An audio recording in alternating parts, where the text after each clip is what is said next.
call the school committee to order.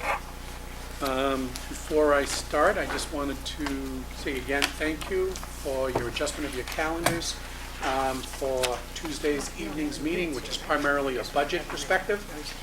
We will hold all formal items for Thursday's meeting. And again, thank you, because from a subcommittee, full committee level for the budget, as we embark this year as well. So the first item we have is approval of minutes for April 5th. Second. You mailed them and they're at your place.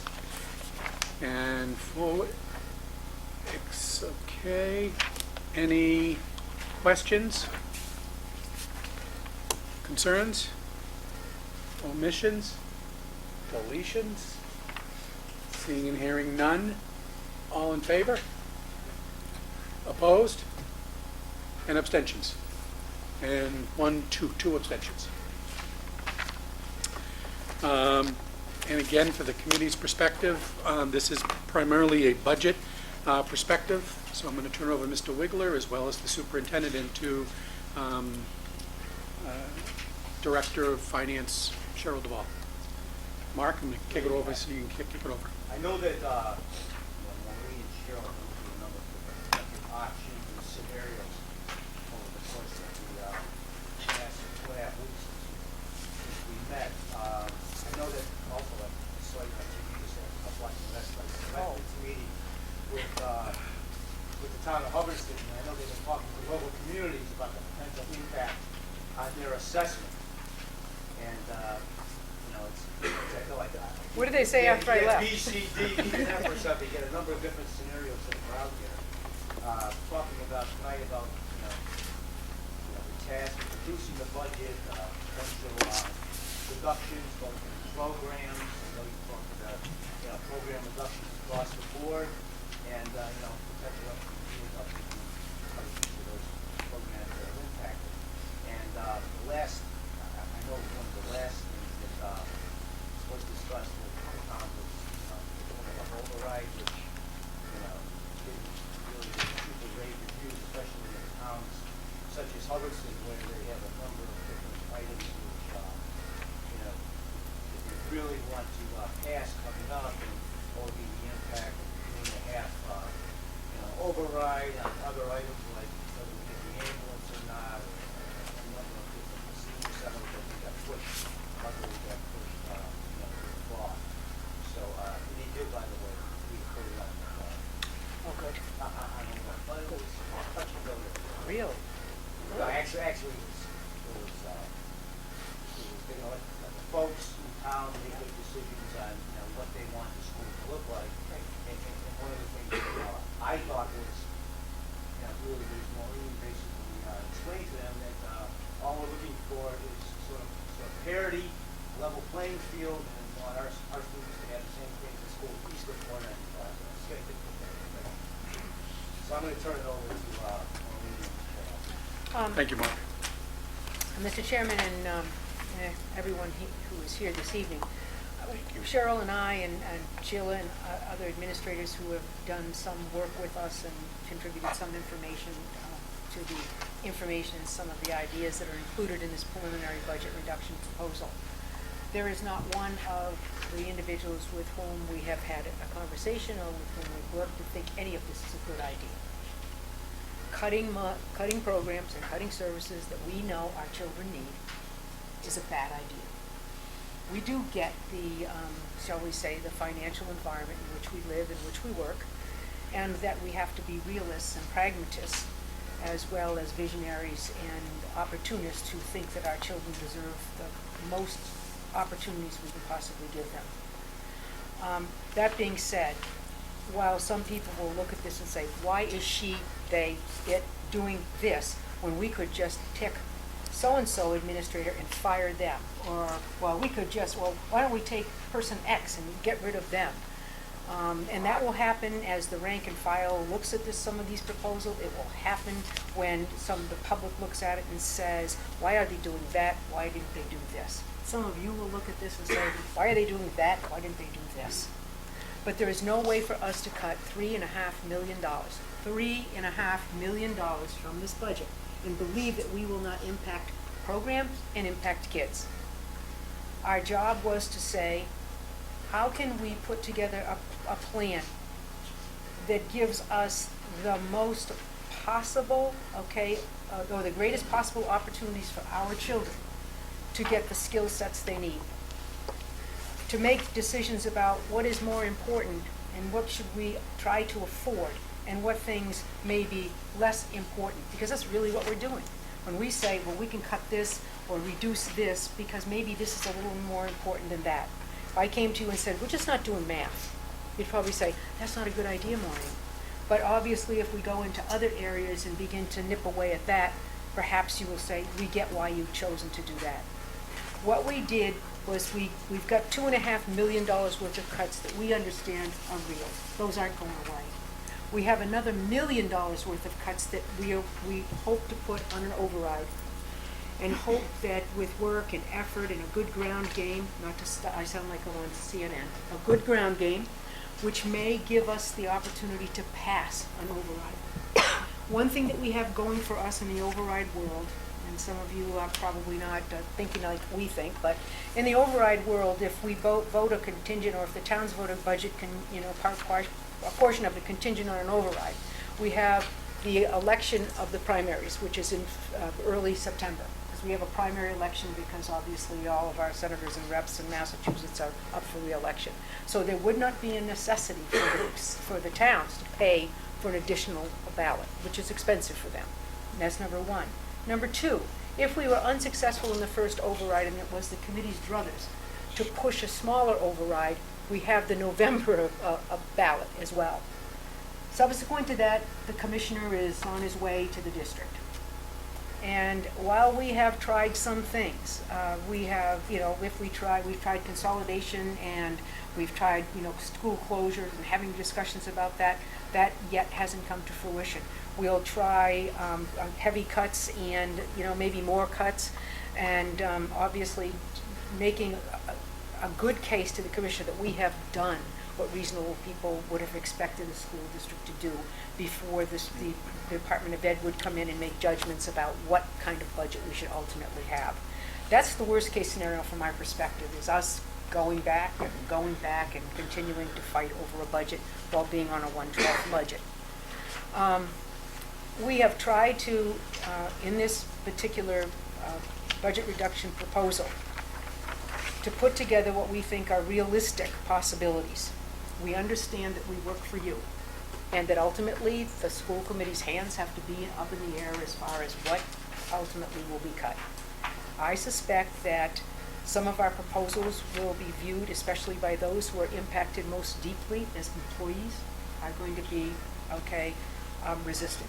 We get that. We understand that, and we don't blame them.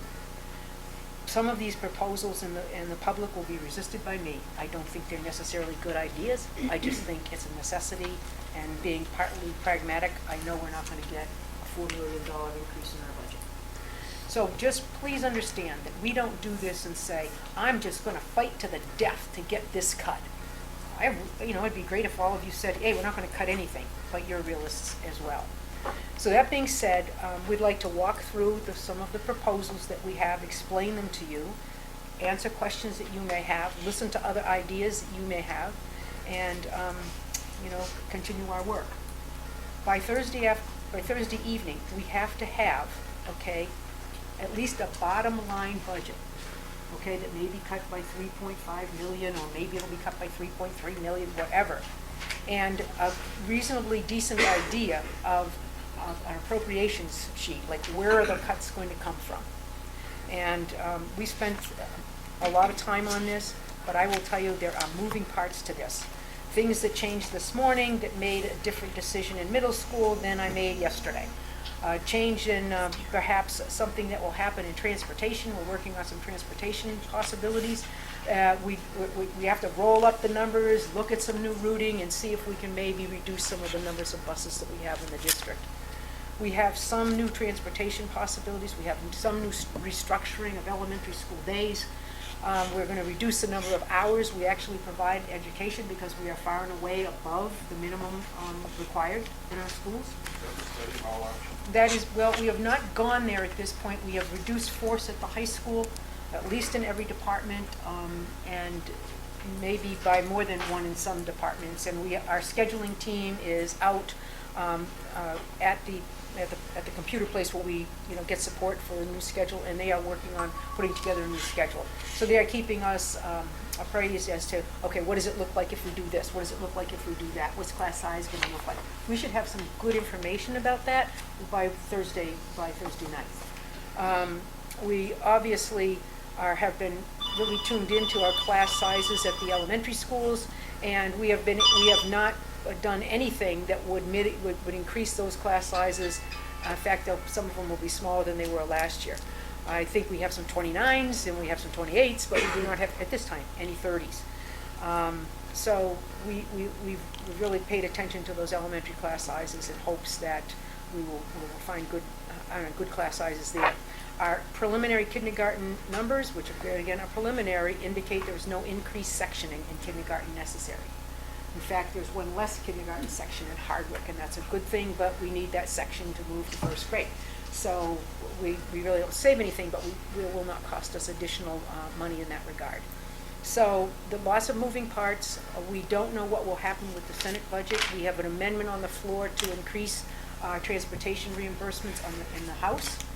That will happen maybe during the next week. We've got Senator Goby obviously is pushing that along. While there was some increases in the preliminary House budget, we're looking for a little more money and obviously transportation reimbursement. We will do the same for the Senate and see if we can get any help for the towns through there. Peggy did ask me a question. She said, what about transportation reimbursement goes directly to the town? It's a revenue, and it just, it's Chapter 71, and it just reduces the transportation assessments. Correct, Cheryl? Not exactly. Not exactly? Okay, you can. We no longer have transportation assessments. Oh, yeah. So it's a funding source for the It's just budget. because of the way the regional agreement is, yeah. But it goes back to the towns. Well, it's a revenue source for the Yeah, for the entire town. budget. So to reduce assessments to the towns. So at any rate, we have been we've been at Barry and looking over our budget. We've been in Hubbardston at this point. We understand on the 10th of May we'll be in Ocam, invited by the Finance Committee to be at your hearing, and hopeful to do whatever and provide whatever information you feel will be helpful. We obviously will be requesting from all of the towns an opportunity for an override. While it is a total $1 million override, it impacts the towns differently depending on obviously the enrollment of their community. So with those preliminary comments, Cheryl, I'll probably ask you to walk through some of the slides. I'll add information as necessary, as Sheila will, since some of it has to do specifically with programs that she knows more about, or I know a little different twist about, and I'll walk you through. I know that you did what all the kids do when we pass out papers. All of you were looking ahead and reading and trying to say, I can't believe she's doing that. Oh my God. And I could see Evan, because he's just in my line of sight going. Guilty as charged. Yeah. So I understand that, we should have waited. This is what teachers do. When we're given directions, we never pass out new stuff. Turn it over. Yeah, turn it over, right? So at any rate, I'm going to move and put the lights out, and Cheryl, I'll ask you to kind of walk through. Just remember this, okay? We're cutting, okay, to 3.5 million. When we get there, understand, the only new money, okay, any new money is just spent. There is no new money in the other accounts at all, okay? I'll show, Yeah. there actually is no new money. There's no new money. Okay, great. So that being said, there's no new money. I'll show that at the end. Could you get the Okay. light? I'll get the light for you. Okay, before we start, for those of you who did look ahead, you'll see that there's a lot of writing on these slides. I'm a firm believer that you put all the information on the slide, so if someone were to pick this up or someone were to go to the website, they could understand what the numbers meant, rather than putting things up here and talking more to them. Some people like to do that, throw things up and then talk to them, but then no one other than us in the room will know what they really truly mean. So I won't read to you tonight, but it's there for you to look at.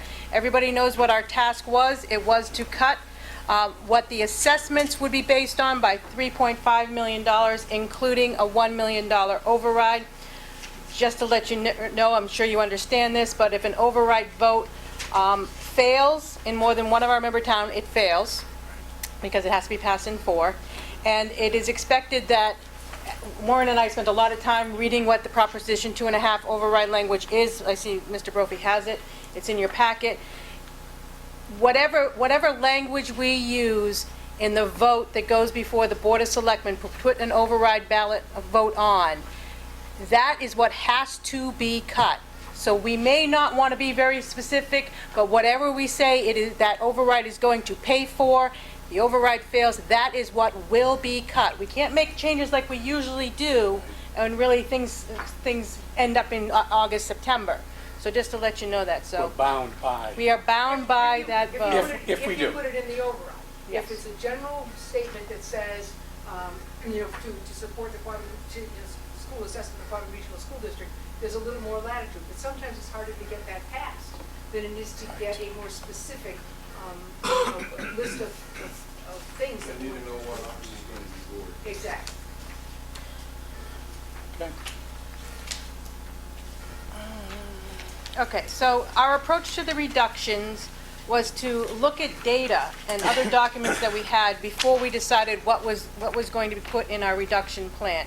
So we always go back to our strategic plan and the district and school improvement plans. We looked at the student demographics, enrollment, class sizes.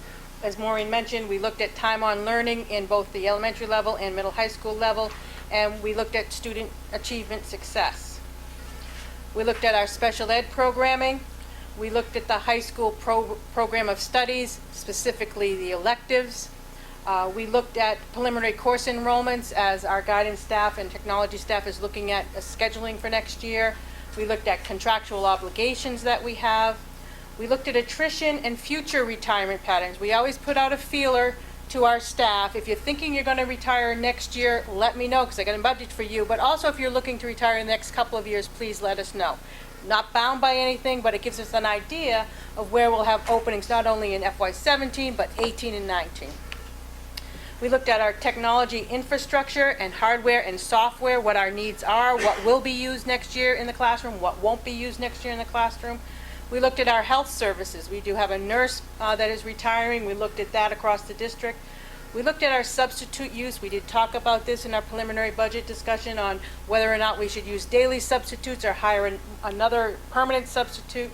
And we looked at athletic participation. So these are the very general areas for our proposed reductions. Remember we had a very long list of requested positions to be added to the budget. We looked at our open positions and how our current staffing pattern may be used to fill some of those positions. Special education, discretionary funding, which is what the principals put in as what their needs are for supplies and whatever. Athletics, we have proposed reductions in athletics, student activities, plant facilities. Claire spent a lot of time going through.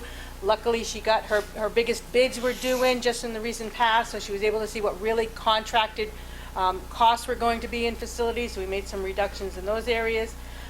Andrew looked at technology and what we could do there. We talked more and more about elementary intervention program.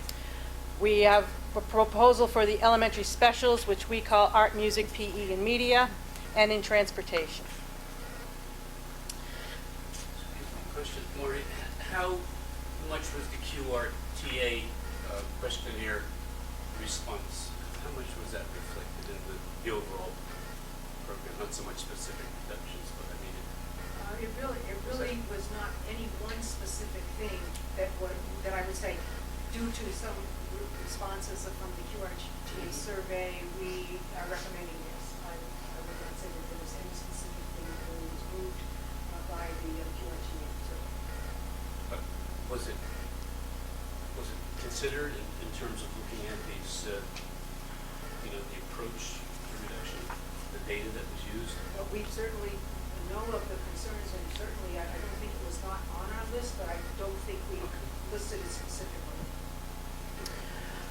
So what I tried to do so that people can remember what we did 2 months ago and where we are going with these reduction plans are, there were 18 and a half FTE requested positions in the budget, equaling a little more than $1 million. After we reviewed, we believe that there are 2 positions that we absolutely need to have next year, but not necessarily will cost us more money. One of those is an assistant principal at Ruggles Lane. We are looking at maybe assigning some duties of an assistant principal to maybe a current employee and making some reorganization. And the secretary at the high school. We knew that was a bad idea for this school year, and it's turned out to be a bad idea. We really believe we need to replace that position that we cut for this fiscal year. Stop me if anybody has questions along the way. It'll be more helpful, I think, than waiting till later. So here's the effect of a reduction here. The positions requested, 18 and a half, at a little more than $1 million. Positions that would remain, one at the high school at $30,000. So the amount of the reduction in this area would be a little more than $500,000. I mean, $1 million. And what I'm doing is each time we have a proposal, this is how I'll show it. What it was, what we'll keep, what we'll cut. Last year, how many positions did we cut? Was it, I would have to look it okay, up. I was just it, don't was it have- about a half dozen? Well, Do you want me to- certainly by attrition, pretty much anything that we could do by attrition. Because I ran into a paraprofessional who was no longer working with us through budget cuts. So I do know, curiously, and you don't have to give it to me now, Well, But I wanna say it was- I'll do that. because I know we have I continuously. know Mr. Labar knows these numbers by the back of his hand, because he's got. I know continuously we have cut where we can. There you go. I knew you'd have it. Okay. I want to say 6. From FY 15 to 16, we cut 16 16. FTEs, not counting cafeteria. 16 Okay. positions. 16 positions. Yes. Okay? Cheryl, those positions that were requested, the 18.5, were these all new positions? Yes, these were new or reinstated positions. And what about the retirees? Were there any retirees at all? I'm not there yet. Okay. Patience, please. I'm trying to- Baby steps along the way. So just to build on Texas' point, so at this point in the presentation, we're still at level services. Yes. At this, Yeah, I mean, Is that- we cut what was in the preliminary proposed budget. So we're at level. Level service- staffing. I won't say level services because we have a whole lot of other things we've added to the budget, other than this is just staffing. Right. So we would be back to level staffing +1 for this year. Okay? yep. So, Okay. Mr. Sarabia, open positions. These are where the Yeah. retiree positions would be, or resignations. There were, at the point of the preliminary budget, there was 11.7 open positions. We have now been informed that another teacher will be retiring, so we have 12.7 FTE open positions that are budgeted. And we believe that we need to replace at least these 4 positions. Special education teacher at the high school, speech and language pathologist with the youngest learners in pre-K in New Braintree, and 2 elementary teacher positions in Hubbardston. So those are the amounts of money that were in the budget for those positions. Question, why 2 teachers in Hubbardston? Retiring. Retirees. Can't really cut any more elementary Okay. teachers, they're Yeah, retiring. okay. That's what all these positions Yeah, are, they're okay.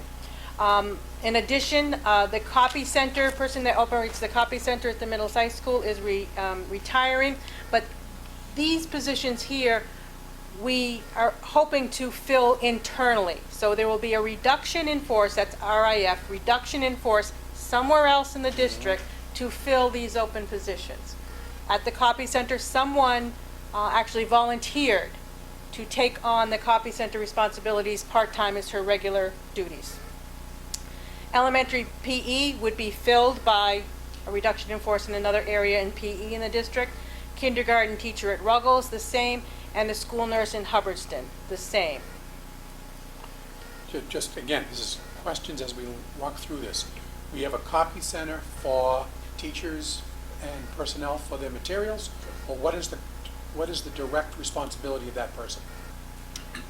Exactly that, for teachers when they need classroom copying for classrooms, as well as district-wide materials, all the forms that we do in the district, multi-part forms in the district, the new school packets that go out, that person does that. Okay.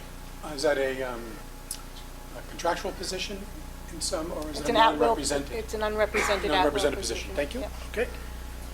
The person that has stepped forward to take on those duties is in the para group. Okay. Okay. So here we are with open positions and current staffing. I put those together because there'll be a reduction in force to cover. 12.7 positions, 4 of them will be filled. 5 of them will be filled from a reduction in force elsewhere to cover those positions that we need to fill. and there will be 3.7 FTE that those positions will not be filled. So amount of reduction, the 8.7, which is the 5 and the 3.7, and $383,000 there.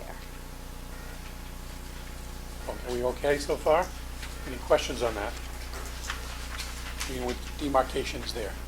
Okay. Looking at our current staffing pattern, after review due to declining enrollment, projected at this point high school course enrollment and projected class size, we propose that there will be, we would have a reduction in force, and as Maureen mentioned earlier, one teacher in each course subject at the high school level: math, English, social studies, and science. You'll see that there are dollar values with the math, English, and social studies. There is not in the science because that's an open position. The person is retiring, so I already took the value of the replacement position there. You can't double count it, therefore it's a zero savings here. In addition, it is proposed, again, due to course enrollment, that the Chinese program be cut at the middle school and the high school level. Question on that in regards to enrollment. Did we have a rolling enrollment from 7 through 12 as we built the Chinese program? And second, what is the advanced learning courses like as students go? I know when you have like Spanish 3 and 4, but how is the Chinese language built for the courses? Basically, there's an opportunity for students to take Chinese or French or Spanish in the middle school. Our Chinese has been undersubscribed significantly. We had a person who was involved in our Chinese program since its inception. Right. He retired probably 2 years ago now. 2 years ago. 3 years ago now. And the program was beginning to wane as she was making her decisions to retire. She was the person who built the program with her enthusiasm, excitement, and so forth. It was a robust program for numbers of years. The first year of her retirement, we had a person teaching the Chinese program who ended up not staying with us. And then this new individual came on board with us who has great, facility with the language. She is a native speaker. A native speaker whose English is far better than my Chinese or French, which I took for I don't know how many years will ever be. But when you have a native speaker, sometimes it's difficult for students, who have never really worked around a native speaker to really understand as she's teaching. So that's been a little bit of a challenge for them. So the language appears even to be more difficult for kids. So I'm guessing that that's the reason we have seen a real decline in the number of kids who have signed up. So when class sizes begin to dwindle to 10 or 11, as much as I would like to say, well, let's keep working at it, because I would hate to see us lose this program. But certainly the budget is the budget, and as you Okay. look at, we're going to have to do something with the military, college edgenuity program for those kids who have taken Chinese 1 and need like Chinese 2, Right. Chinese 3. We're going to have to do online opportunities for those Thank you. students. So it's due to lack of enrollment. Yeah. After review, it is proposed that the elementary music lessons be eliminated. We talked about this last year. At this point, we believe we need to make this cut this year, so that there would be a reduction in force of one music teacher. Dr. Allen? I assume kids can take lessons if they pay $10 a half hour or something like that. At $10 a half hour, we'd never make the cost of the teacher, so then we wouldn't be able to. There is, however, an artist in residence program that our music directors work very, very hard to put together. After And that school. could potentially be expanded into the elementary schools. There's no question, it will not be as, shall we say, as convenient. But trust me, we're not at $1.5 million yet. You're not cutting, go ahead, sorry. What I'm saying is, the kids sign up and they come in and they pay somebody to give them lessons, like drums or sax Yeah, or trumpet or correct, but whatever. that would have to be after hours I because. got that, but we Okay. can still do that. Yes, we could, absolutely. The current program that we call Artist in Residence is a middle high school program, but it could be expanded if we could. Josh, my son does Does it, it? because he's Yeah, yeah. only in 3rd grade and the elementary lessons So it goes start all the way fourth down already. grade, so Okay, so it goes down already. he's a 3rd grader doing artist in residence, Okay. so. So it is That could be available. expanded, but the during the day opportunities, obviously, we're recommending that be eliminated. We're not cutting instruction. We are cutting lessons, At least in opportunities. this part of the. of this program. percent. Paid for lessons. Paid, School paid for School paid lessons. Kids could still get lessons. But That's after- what I yeah. was really and we're not, ascertaining. lessening the instructional opportunities Not here. Not at this point. in the compact, okay. I just, Is this at a particular elementary school? all of them. So in this area of the current staffing, there would be a reduction in force of 6 positions. There's actually 8, and if you go back and count how many, there's 8, but 2 of those are requested or open reductions, so again, you can't double count them. So here's when we start talking about unemployment, because before the requested positions, people didn't exist. Here, people exist. So an estimated unemployment cost is offsetting the real number of cuts. So we believe a budget reduction would be $241,000 for this group of cuts. We looked at special education. We talked a lot about our programs and what, if anything, we could do. I know the committee has heard about us talk about the need for an autistic program being moved to the middle school for students who are transitioning from grade 6 to 7. We had put in the budget $144,000 for the New England Center of Children to provide us with a lead teacher and create a program at the middle school for us, and also we would need to add paraprofessionals there. It has been determined that our best course of action would be to consolidate the elementary programs and move one of those lead teachers to the middle school to create that program, thus saving us $168,000 that was in the budget. In addition, when Kristen did the March report to DESE, that report indicated that our circuit breaker being received for FY16 would be $44,000 more. Circuit breaker is used to offset the cost. We use it to offset directly the cost of a lot of district tuitions. So the two things together would save us $212,000.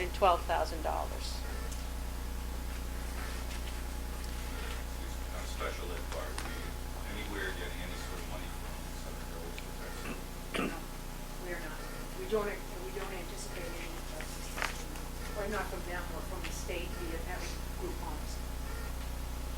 Does this include moving all of the special It ed will. now to one school? They will, yes, will pre-K and so yes, it's going to have to go to one school. We, whether that be end up being Oakham or whether that be Barry, that's certainly still in the air. And So we're gonna have one empty building? no, I don't know if it will be empty or not. I would be going into executive session with the committee for just a moment at the end of this to discuss the potential negotiation regarding the school building. Discretionary spending, I had sent out an email to principals to take a look at their budgets that they built and see what could they cut out of there based on inventory that they have or what they could do without next year. You can see how that worked out amongst all of our schools to add up to about $102,000 of discretionary spending. That's supplies and materials. Substitute costs as well. Athletics, again, we need to get the $3.5 million. This is not a popular thing, but we took a look at athletics and what could we do in that area, and we believe at this point we should look at cutting middle school athletics. We talked about our JV program. Our athletic director did say it's not good to cut a middle school program, but if we looked at a JV, what we know is at middle school level, boys and girls teams travel together. Transportation is the second largest cost to coaching in athletics. At the high school level, the JV and the varsity boys and the JV and the varsity girls travel together. So we're going to still have the same number of buses, because they play the same teams. We still have the same number of buses if we were to cut the JV program. So looking at middle school athletic programs, leaving the director and the trainer who are currently shared between the middle school and the high school, leaving them at a 1.0 FTE in this scenario would be $65,000. One of the most important things to note is the district will request an MIAA to allow us to have our 8th graders as part of our high school program. In other words, 8 through 12. We do that in some sports now because they're undersubscribed in our JV program for the most part. And having 8th graders having the opportunity to participate in all of the high school athletics. This will be one of the very first times in a long time we're dealing with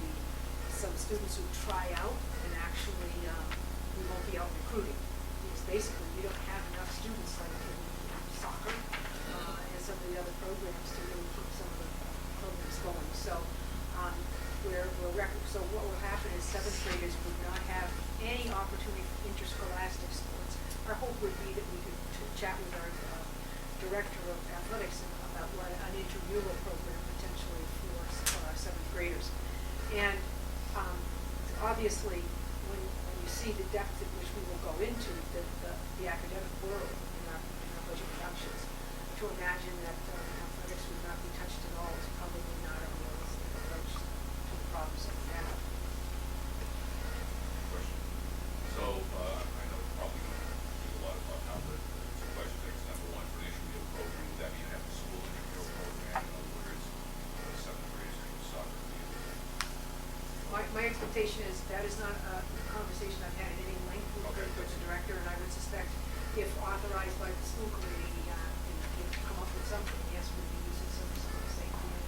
And then the second question would be, and I don't know if this one coming up, could people volunteer? In other words, will you have to hire, based on what the regulations are, coaches for after-school intramural program, or could people volunteer to do that? People could certainly, we'll be looking for volunteers, certainly people could volunteer, because it's not this lengthy practice session and lengthy bus trips, midnight or 8 o'clock in the fall or in the spring, trying to get our games in.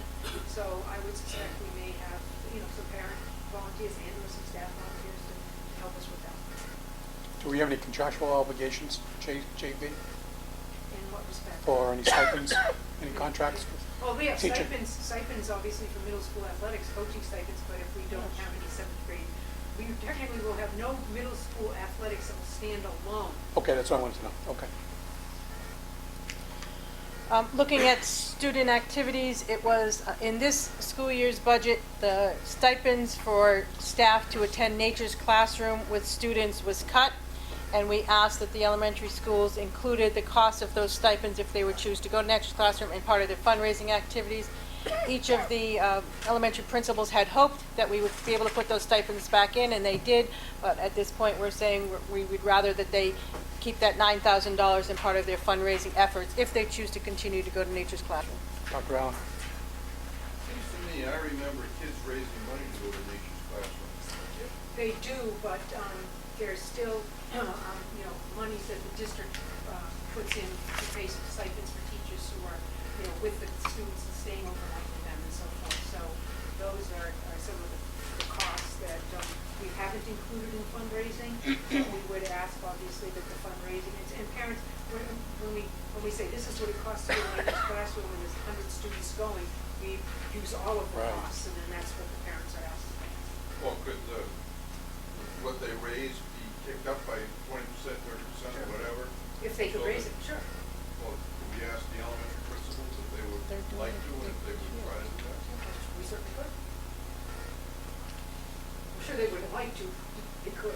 Charlie? A dumb question, what is Nature's Classroom? Where is it?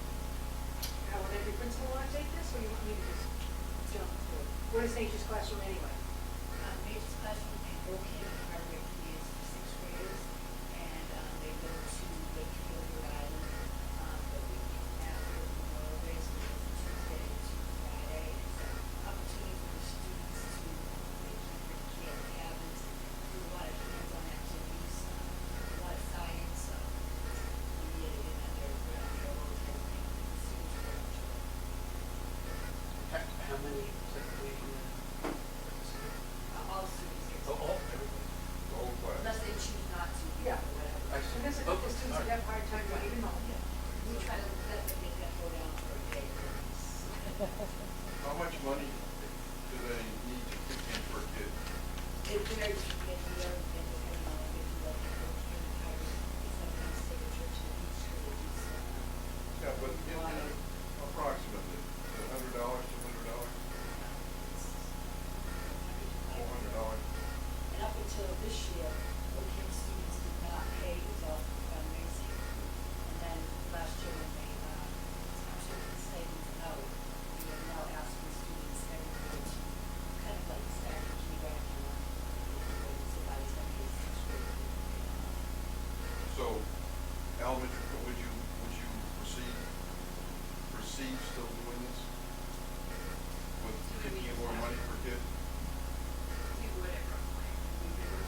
Looking at elementary substitutes, we ran some reports to see how much money was being spent for a number of years. I think we went 3 or 5 years, how much money is being spent on substitutes, daily substitutes, not long-term subs. And we had talked about this during the preliminary budget process. It was double budgeted. I acknowledged it was double budgeted because we didn't have the data at the time. And we believe that it would be a better opportunity for students to have a substitute that was there in their buildings when necessary, when the first substitute to be placed in any day. So we think that we would rather hire 2 permanent substitutes at the elementary level that would be licensed elementary teachers that would be stationed between Ruggles Lane and Hubbardston, just easier access, and then 1 down for the New Braintree, Hardwick, and Ocam pod, and reduce the daily substitute budgets by $45,000, paying them at the cost that we pay our current substitute, who's a permanent sub, at $125 a day. Plant and facilities, as I mentioned, Claire went through every line item in plant and facilities, made a lot of cuts. One of the things that was in our capital plan to be done hopefully this year was to replace the middle school bleachers. We've heard that a number of years we've been talking about the middle school bleachers and how we need to get them replaced. We have money in the athletic revolving account that we've been squirreling away because we know we need a new outdoor track. Right. But we believe we have enough money to do the outdoor track as well as these bleachers. So we'd like to charge that to the revolving account and just remove that amount of money from the budget, along with all the other line item adjustments that Claire has made. So in plant facilities at this time, this is not personnel. I know Ned would be upset about that. Not personnel, but in supplies and materials necessary, $285,000 in plant facilities has been cut. At technology, Andrew worked to see what we could do here, and he wanted me to make sure that you understood that he would be cutting 1/2 of our computer hardware refresh cycle in this proposal. Other things that are on here are software which are no longer being used at the elementary level, something called Brain Pop, Lexia, something at the middle high school, called, what is that called? I don't remember what it's called, but something that's no longer being used at the middle high school either. So he has come up with $125,000 worth of reductions. Yes. I just have a question. When we went over the budget on the first go around, I think Andrew was here, I was really surprised at the very small percentage of the budget that is dedicated to technology. Like it's like 1.5%. We've or talked a something. lot about that, Like yes. technology, like for the whole district, I mean, that's Right. like, it's borderline now. So, I mean, that's one of the areas where I really go back to Andrew and say, listen, are you sure that we can continue to function with this level? 1.5%, no operation goes less than 3 or 4% of the technology. When you try to move people to the next, age, it's just a good system. No, it's We did talk a lot about it only legitimate being concern. 1% of the budget when we were doing this, Mark, we did.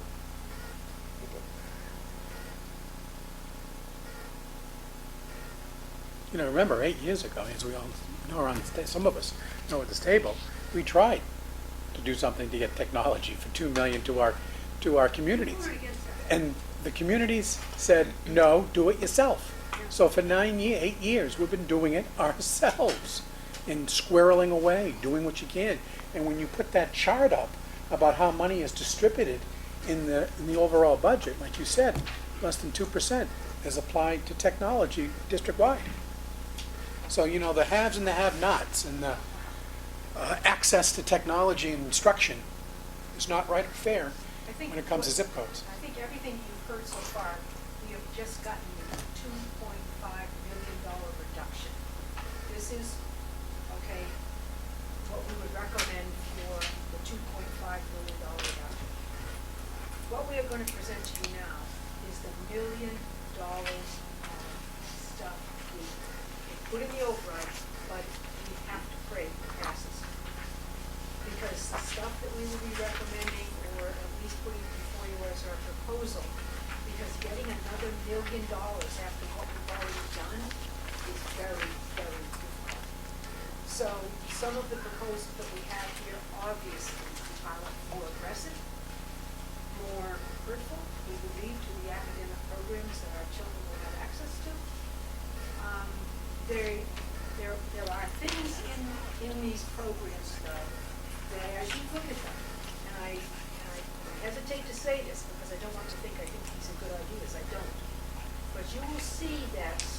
the things that we are recommending, while not garnering a lot of revenue reduction the first year because of unemployment costs, over time will lead to a greater financial sustainability. Because what we're gonna do is modify access, okay, to very important programs for our kids, and modify access to the number of hours where they actually are working and learning with our teachers. And those are things that are very troubling to us. And I hope that, you know, as we roll this stuff out, people understand, we didn't come up with this stuff because we said, the parents will go crazy over this. They'll actually come and vote for an override. We did not. We did not. I mean, athletics is one of the things that maybe I should have thrown in the override, because maybe there's somebody out there who would vote for that. But that's not what we did. We tried our darndest in the first $2.5 million to do as little damage to what we believe our roles and responsibilities are as leaders in the school district. And in the override are the things we needed to do in order to garner another $1 million out of this budget. Cheryl, do you want to talk a little bit about what $3.5 million really looks like in our budget, as far as how much new money do we have? I'd like to wait till the You like end. to wait till the end, okay? Because We always like to have the big Sarah, okay? well, no, because some of this has to do with that. Yeah. What if the override doesn't pass? Yeah, if the override Okay. pass, yeah, well. Cheryl, at this point, are we at the 6% on this sheet? No. What do you mean the 6%, Peggy? The 2.5 minus 2.5? A 6% increase in budget, yes. Now, I want to bring to your attention that this sheet is based on the budget that assessments were based on. Nobody at the table should forget that we used $982,000 of school choice. Those can't go away, and we don't have that $982,000 to use again, so that had to be added back in the budget to start.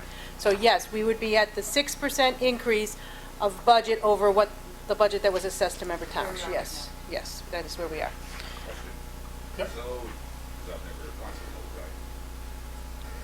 Does the override last forever, or is it Yes. for a year? It's a general override, it'll be part of their levy of capacity forever. Okay, so having said that, can the override, can the language in an override say it's only for a year? No. No. And we don't want it to. You could do an underride the next year, which God, I would never tell you. Well, my point would be this, if I'm presuming that next year we'll be voting on consolidating our schools. But see, and- it's and- not. We don't get the it's override not- next year. It's not designated to schools. In year two, it's It's just. general fund. It's just general fund. General fund, levy we get it one capacity, year. which every town needs, not only for its schools, but for all of the other things they're cutting away in their towns. You can do a thing called an underride, and I say to you, I don't think those are done much, but if you take a look in your override information from campaign finance, you'll see that there is a ballot that you can put before the town to decrease your levy capacity. I'm sure there's been some done, but none that we're aware of. But thank you for clarification. And if an override passes, the dedication that is voted on is a one-year dedication.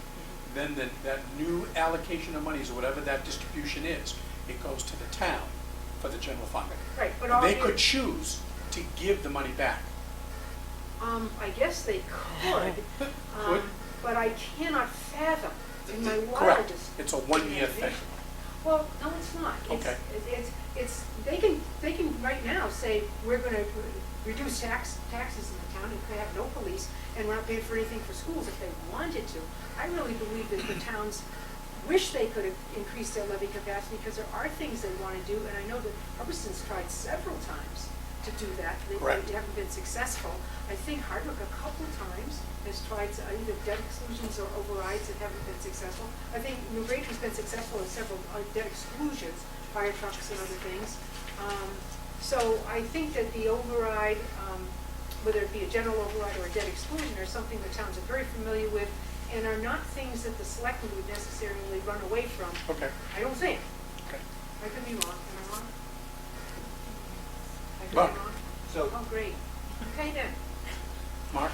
so it's theoretically possible in the scenario that Maureen described earlier about the primary and general election, you're not gonna know that you have an override that passes until sometime open in November. September. No, it's No, September. September. Well, if we get really lucky, we could have an override that passes on primary day, which is September 8th. September 8th. 8th. Okay, but you said, you also said general election. Well, the general election is, I would go back for another override try. If they wouldn't vote it the first time, I'd come to the committee and say, okay, cut 250,000 more, let's go see if the towns will put it in, and the selectmen are the only body that can actually vote by majority to put it on the ballot. They can refuse to do that. Remember, our job is to position the district, so when the commissioner, if and when that has to happen, he'll say, what did you try, what did you do, did you continue to ratchet back your budget, did you keep trying to work with the towns? We have to demonstrate that we continue to work with the towns. We've already been there once. Or if we lose the first override, you can look at this next million and you can say, we'll go there. I just think it's very, good for us that we've got a primary and we've got so the towns don't have to pay for separate ballot elections, because those are expensive. But I guess the other important aspect of it is not only do you present an override, but you also have to have FinCom and the selectmen on board, which across the board would be difficult to do Yes, it with will. $55. Very difficult. I mean, they may put it on the ballot just because, as I saw this afternoon, yeah, we'll put it on the ballot, let the people decide. Right. Whether we endorse it or not is a whole other issue. Well, I know that we are not, shall we say, Pollyannish enough to believe that this will be easy or maybe even possible. But we know it's not possible if we don't try. Correct. And so I look at this as somehow parents have to understand that in this 21st century, the quality of the education their children have access to is critical. The districts around us have, in some cases, been successful, in most cases not, in passing overrides. They're Mostly they crumble. most of the time.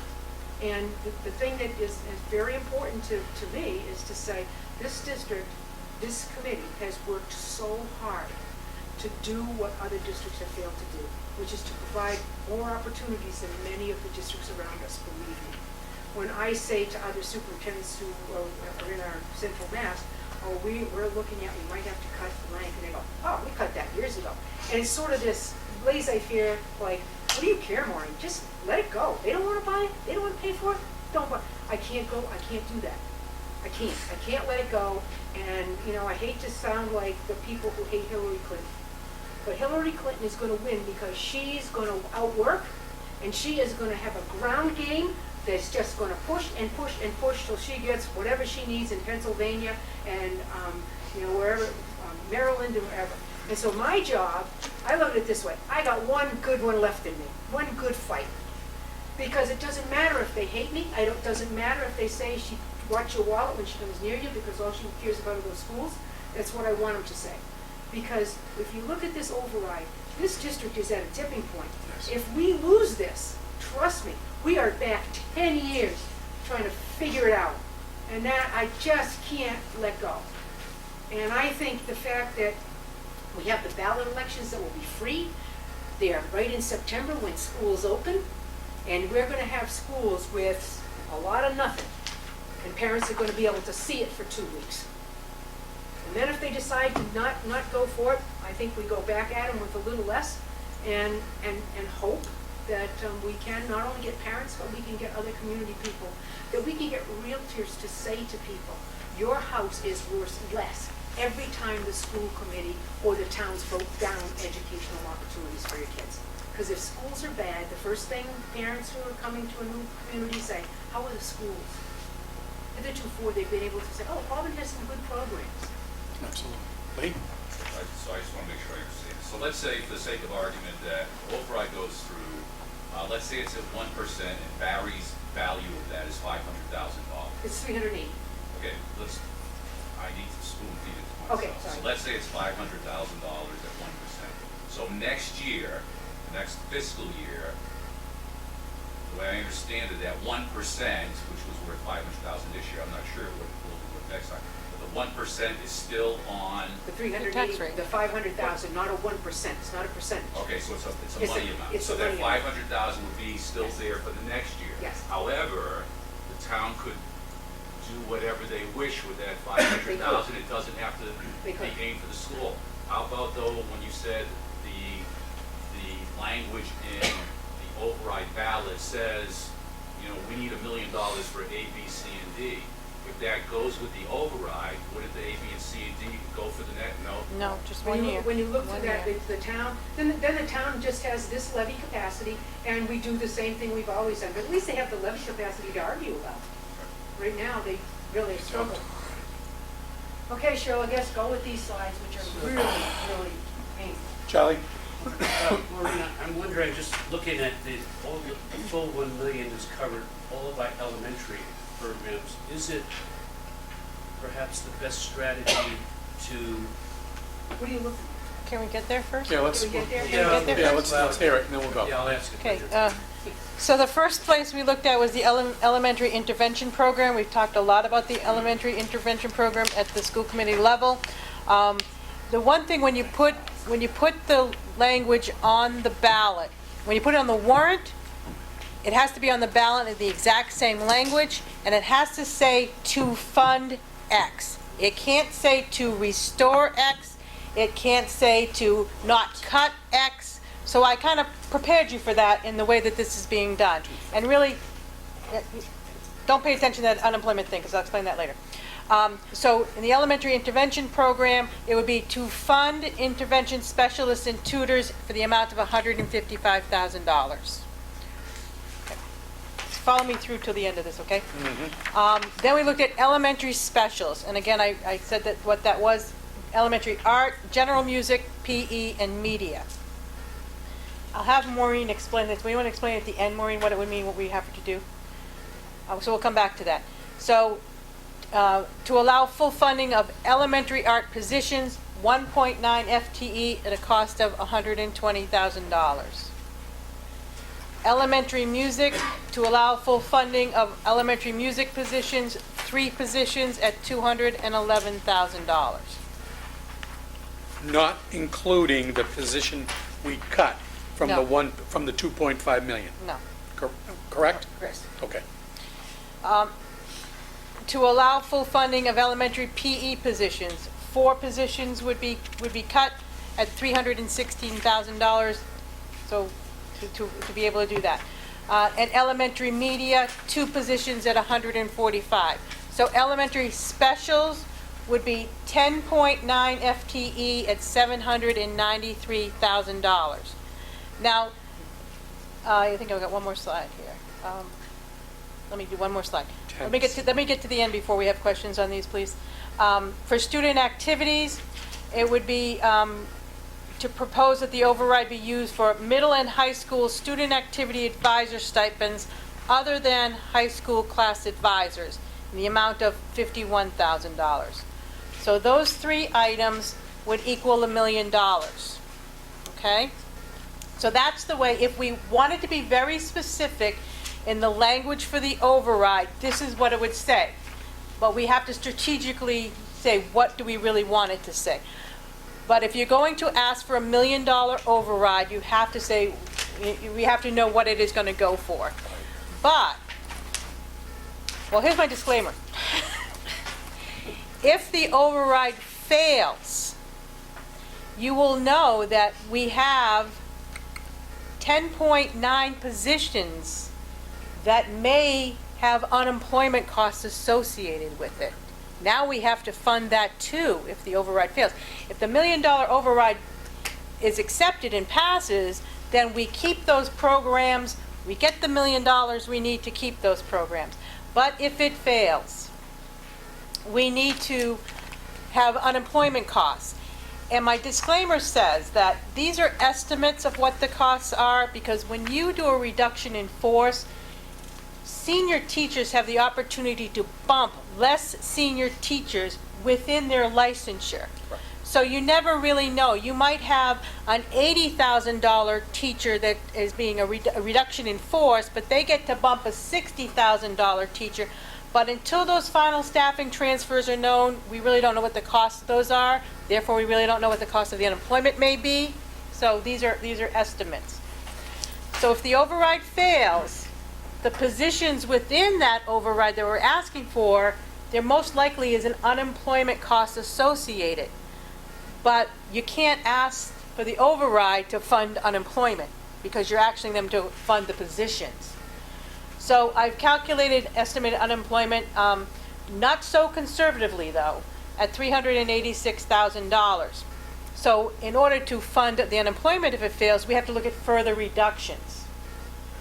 And so this is where the further reductions would come from, only because there's really not a whole lot left. But what I'd like Maureen to explain is how this is the only way that cutting elementary specials will work.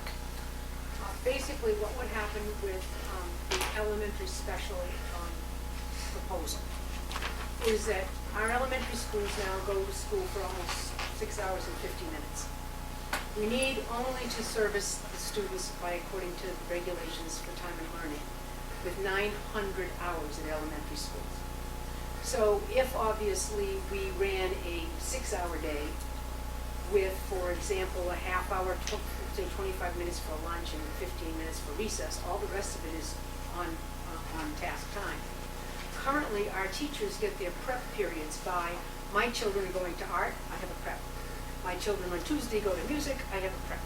My children go to PE, I have a prep. And my children go to media, etc. Now what we would do is we would begin the elementary school 1 hour later. Our teachers would come at the regular time and have their 45 or 50 minute, whatever it is, prep time, all together in the morning. Our students would arrive, 45 or 50 minutes later than they currently do. And then our teachers' preps are all taken care of, and the remainder of the day, obviously, the students are totally engaged in academics, in obviously the core area, all of the things that we currently do. What they wouldn't have is music, or they wouldn't have PE, or they wouldn't have media. They would have the instructional day they have now minus the specials. This is not a good idea. This is nothing any of us want to do. But we have to pay additional wait time. And so we were asking our bus contractor, okay, what's it going to cost us to have the bus sit there and at the high school wait and then start its run? Because obviously teachers are having their prep, and so I've got to deliver kids not at 8:15 but say 9:15. So he said, oh, it's going to cost you about $40 a bus every day. And so we came up with it's going to cost us about $122,000. And we know already that we can get a bus. We know we can cut a bus in Hubbardston. It's going to be a long route, but we can cut a bus. And we know that that's $61,000. So you can basically see we're probably about $100,000. Remember, next year we get reimbursed for 50 to 60% of that money that we had the buses sitting and waiting. Additionally, we know, and this would be ugly, but something we could do. We can look at your policy about where you will pick up kids. You can begin to say, we do not get any reimbursement for kids who are in less than a mile and a half. We certainly could create more walkers, and we could get more buses. Every time we get a bus, it's $60,000. So we definitely, while this is an upfront cost, it's a cost that's reimbursed 60 to 70, maybe even 80% of next year, just like all of our transportation costs are reimbursed. So that's what we would do for elementary specials. Is it a good idea? No. Was it a good idea to cut any of the intervention? No. Is it a good idea to cut, I don't know, 6 or 7 or 8 people from the high school? Probably not. But we need to get another $1 million. We know that there will be people who will say, cut the whole intervention program, get rid of that. We think that would be a colossal mistake, because we know we need to make sure that our students have the greatest opportunity to access the skill sets, that obviously math and ELA and in the core. It's one of the most important programs we have in the district. We agree, but not that art isn't important, not that general music isn't important, not that PE isn't important. We still would have some PE, because the regulations on time and learning require access to physical education all 12 years. So, but the regulations are somewhat changed than from the old days. If you participate in interscholastic sports, that can count. If you, for example, if I'm involved, I know, use your imaginations now, I'm involved in dance, Yep. And I can find somebody who will say, yes, Maureen comes to dance, 3 times a week or 3 times a month or whatever, I could be excused. Our ROTC students have more PE time than probably our PE people. So they already have that as part of their work. If our students were down at Driven or some other health club and could get certification that they actually participated and did what they were supposed to, they too can be released from the obligation to be in a class. That will certainly lessen, the number of high school students that we'll have in classes. Our scheduling, people who are down scheduling now, looking at our programs, we believe we can do some reduction in force in physical education, whether this goes or not at the high school. But again, we're waiting for that scheduling piece. So there is no question that this is our last, when you look at it, to get another $1 million, we tried 6 ways to Sunday to nickel and dime, and we couldn't get anywhere near. And we kept on saying, we're probably going to have to go to elementary specials. The only program that is completely cut, obviously, throughout the whole district is the middle and high school, Chinese program at this point in time. And while there may be others based upon enrollments, where enrollments are very low after we see our scheduling thing, so there may be other classes that we can tell you will not be running. We know that you're going to be grappling with International Baccalaureate and its future, and so what that will look like. But those are things that aren't going to save us a lot of teachers. Correct. All that's going to save us is Correct. switching some things around. Because those kids will probably, some of those kids will just be, for example, those Chinese kids could end up just going into Spanish, or going into French, or going online and finishing up, their 3rd year or whatever. And when Charlie said, well, why don't you cut more deeply in the high school? Our students have to meet the requirements in called the Mass Core in order to be eligible for state universities. If they don't have at least 3 years of a world language and access to certain levels of mathematics and certain level of English and social studies and science, they will be ineligible to participate in an application process for UMass. We really have to provide those opportunities. There would certainly be art and music at the middle and high school, but obviously, would we like to have art and music and PE and media K-12? Absolutely. Maybe there are other strategies that we will think about, come and figure, well, maybe we could do something a little different.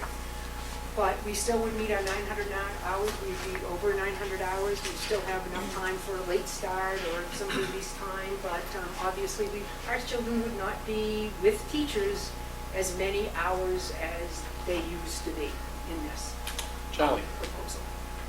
Yeah, Maureen, just looking at this, I have just a couple of comments that relate to the presentational strategy that's used here.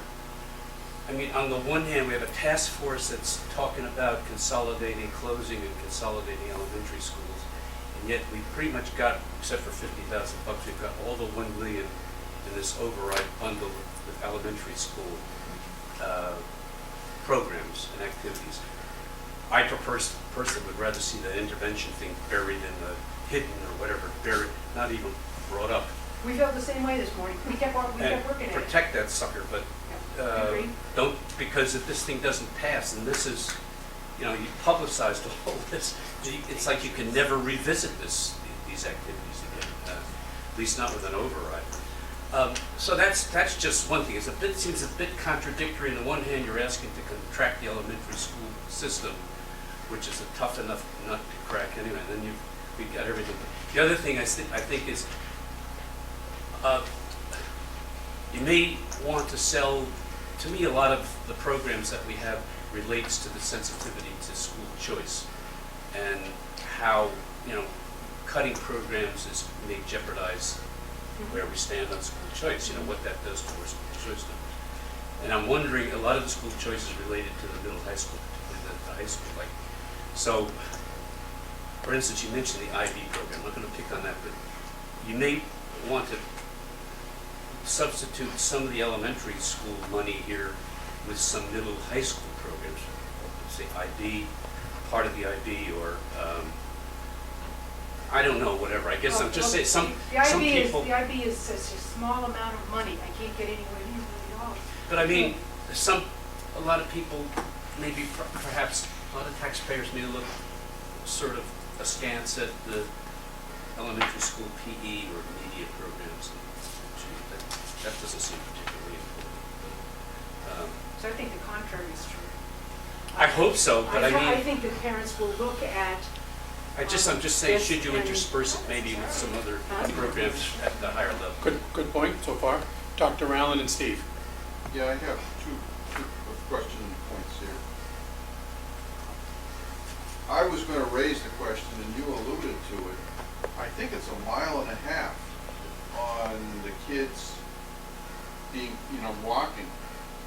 And what, the younger kids is 1.25 miles or no, I something? believe there is, in 1.6. state statute, it's 1.5 miles. I think we would have to amend our policy if we were to make considerable adjustments in the length of, Well, I understand that. Would we save money doing this? Our bus contractor, our bus person is here, and she tells me probably yes, Exit state, three elementary buses. which is 60,000 each. $180,000? No, just 50 elementary. Oh, so So half of that. Probably half Yeah, of but that. the whole center of Barry could walk to Barry High School, to Flowers. I know. Yeah. But it doesn't, it's not a private bus, so it's not, that's So that doesn't, the high school to the elementary. and that's $180,000. $90,000. 90,000, it's only 30,000 because they're only doing the Oh, I elementary see. run, not the They double. do two. 60,000 buses is double run. It was double run, yeah. Okay, my next question is for Steve. It seems to me, when we go for this, as an option B, would you rather go for the override each town, or would you rather have the consolidation, even though I know the people aren't quite there yet? Would that make sense? And I know you've been most assiduous in looking after this, and I know you thought deliberately is better than quickly, but does anything like that make any sense? I don't pretend to speak for the task force in general, but I'll give you my opinion. I don't like the override. OCAM, out of the gate, I think it's difficult to get an override on the ballot regardless. We'd have trouble getting 2 of the 3 selectmen, in my opinion, to even approve an override. So right out of the gate, if OCAM fails, now we have only 4 left and they all have to pass. It becomes that much more of a problem. And seeing where we're at and knowing what we talked about at the last task force committee, how long it'll take for the Collins Institute to come back with some information for us, we don't have time to wait. I'd much rather act now, sooner. And let the later. towns decide. And we'll meet in 2 weeks. So hopefully the task force at that time, after we could address what we've seen tonight, we'll be able to act on it. Is that a reasonable strategy or a possible one where I believe the it is. override or the consolidation? I would like to see the consolidation get pushed through, or at least attempted. Problem is the towns need to vote for that too. I would only say this. If, for example, we say, if we end up putting, whatever budget we put in, it doesn't pass, and we don't do an override, we don't do this, we don't do that, when the state becomes involved with us, they say, what have you tried? And we say, we've tried consolidation, they won't vote that. We've tried an override, they won't put it on, or they don't vote that. We've tried reducing the budget more, and they won't do that. And so then he says, okay, so we tried all of this, and they won't do any of it? And combining with area districts? Yeah, and then he'll just say, they vote. Because you get to the point where the commissioner says, wait a minute, we can't just destroy this school district. If the towns won't help or move, they won't even, if the selectmen won't even put an override on to try. So If the- Maureen, can't you, based on what this conversation is, sort of bifurcate your strategy and say, finally go for an override in September, because that's when the voting will take place the first time, and if we don't get it, then hopefully maybe the task force can get its act together and say, okay, fine, let's get the towns to vote in November for consolidation? And then I mean, move is that and then move the reasonable? students after Thanksgiving? I don't want to do that. trying And to there's agree. another point to make too. It's not exactly as though the towns are butting at the chomp to consolidate. No, I understand that, that's what I'm saying, I mean, I mean, it comes down to a point where they have to feel the pain to understand what it means. So this is pain here, and it might help Can't to stop make the second snowball part from of the rolling down the strategy mountain. survive. That's why I was positing it at this point. We're not ready yet. I want Steve to continue, and then I got Dave. So on a slightly different topic here, so Cheryl, I have a question. Last year, we used $982,000 of the school choice fund to offset assessments. First time ever. First time ever. We bring in about $1.5 million a year, 1.8. 1.8. So that was about half of the revenue. Do we have anything left in that account that we could use this year to basically use the other half of it and offset? Moving forward to next year, we will only have half of the amount for this year, whether we usually bring forward about $1.5 million or so forward to use. We'll only have, I think I have $860,000 projected, based on, we get reviews, reports should be coming out soon for the end of March's numbers, and then again in June to know what actually those numbers are. But I project about $860,000. But we still have 1.8 million being charged off, so we will have to use half of next year's incoming school choice. So this is at least a 3-year problem now that we've created in using half of it this year. Using this year's choice for this year's expenses will end up going out to FY19 before we can even become whole again. You see what I mean? Okay. So are we using money that we don't have? Is that what No, you're we're using getting money that's coming in. So, at? For certain though? for That certain, money's well, coming yes, for because certain, okay. we voted to use $982,000 of school choice money coming in this year to fund this year's expenses. So that means of the $1.8 million that will come in this year, we're using almost $1 million of it, so I've got $800,000 available for next year. In FY17's budget, we still have $1.8 million of expenses being charged there. I'll need $1 million of next year's choice to fund next year. So we're still using, now we're using more than half next year to fund next year. So we'll go out to FY19 and we will still be using 19's school choice to fund 19's budget. No? But you're still I can get above it for you zero though. right? Excuse me? You're still above zero. We're still right? above zero, but nothing like we used to be. Where I thought you were going with this is, in the blue is the $2.5 million worth of cuts. Above this is the actual item line detail that I have to make for Thursday's meeting. The override contingency that adds to $1 million, what I project would be unemployment that we would need to cover somehow. And so there would be $3.5 million worth of cuts, which is where we were asked to go. Whether it is cutting the $1 million in the override proposal or getting $1 million revenue to cover it is the same effect on assessments.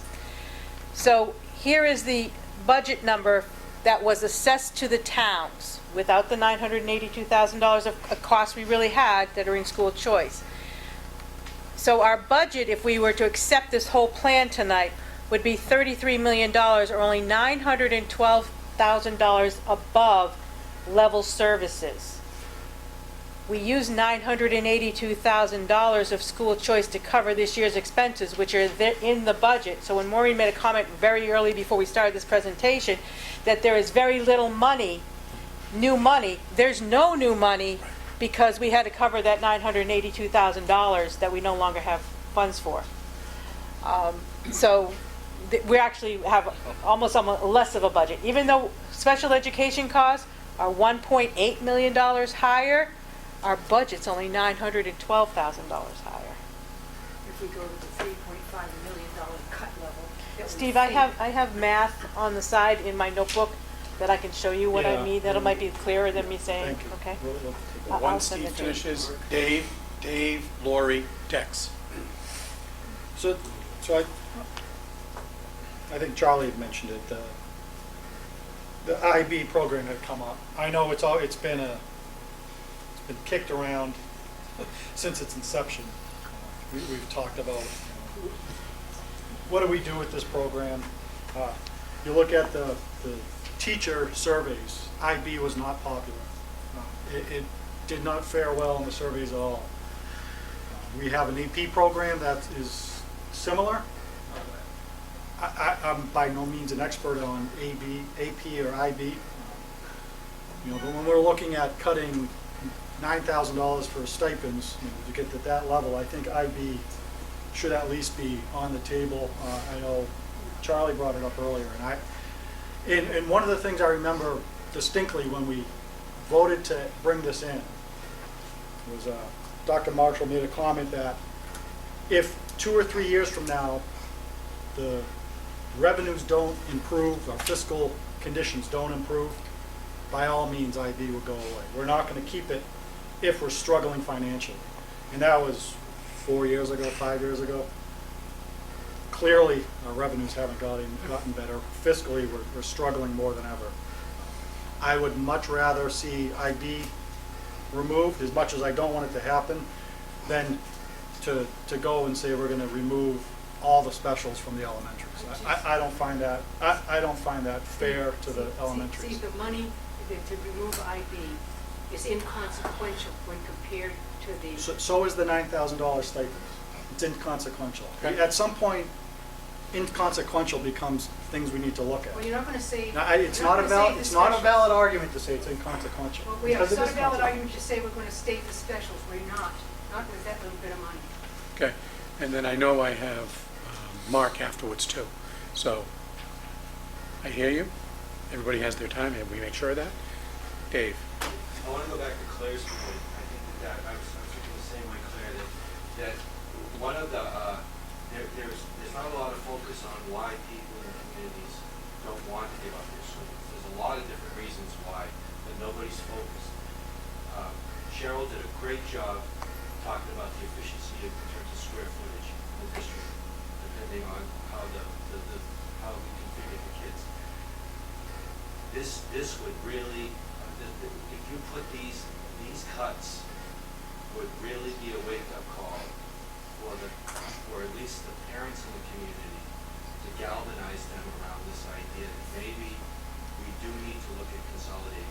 My kid won't have to go to a school where there's no specials if we consolidate in the Hardwick, the Braintree, Ocam pod, and the Rutgers Lane, Hubbardston pod.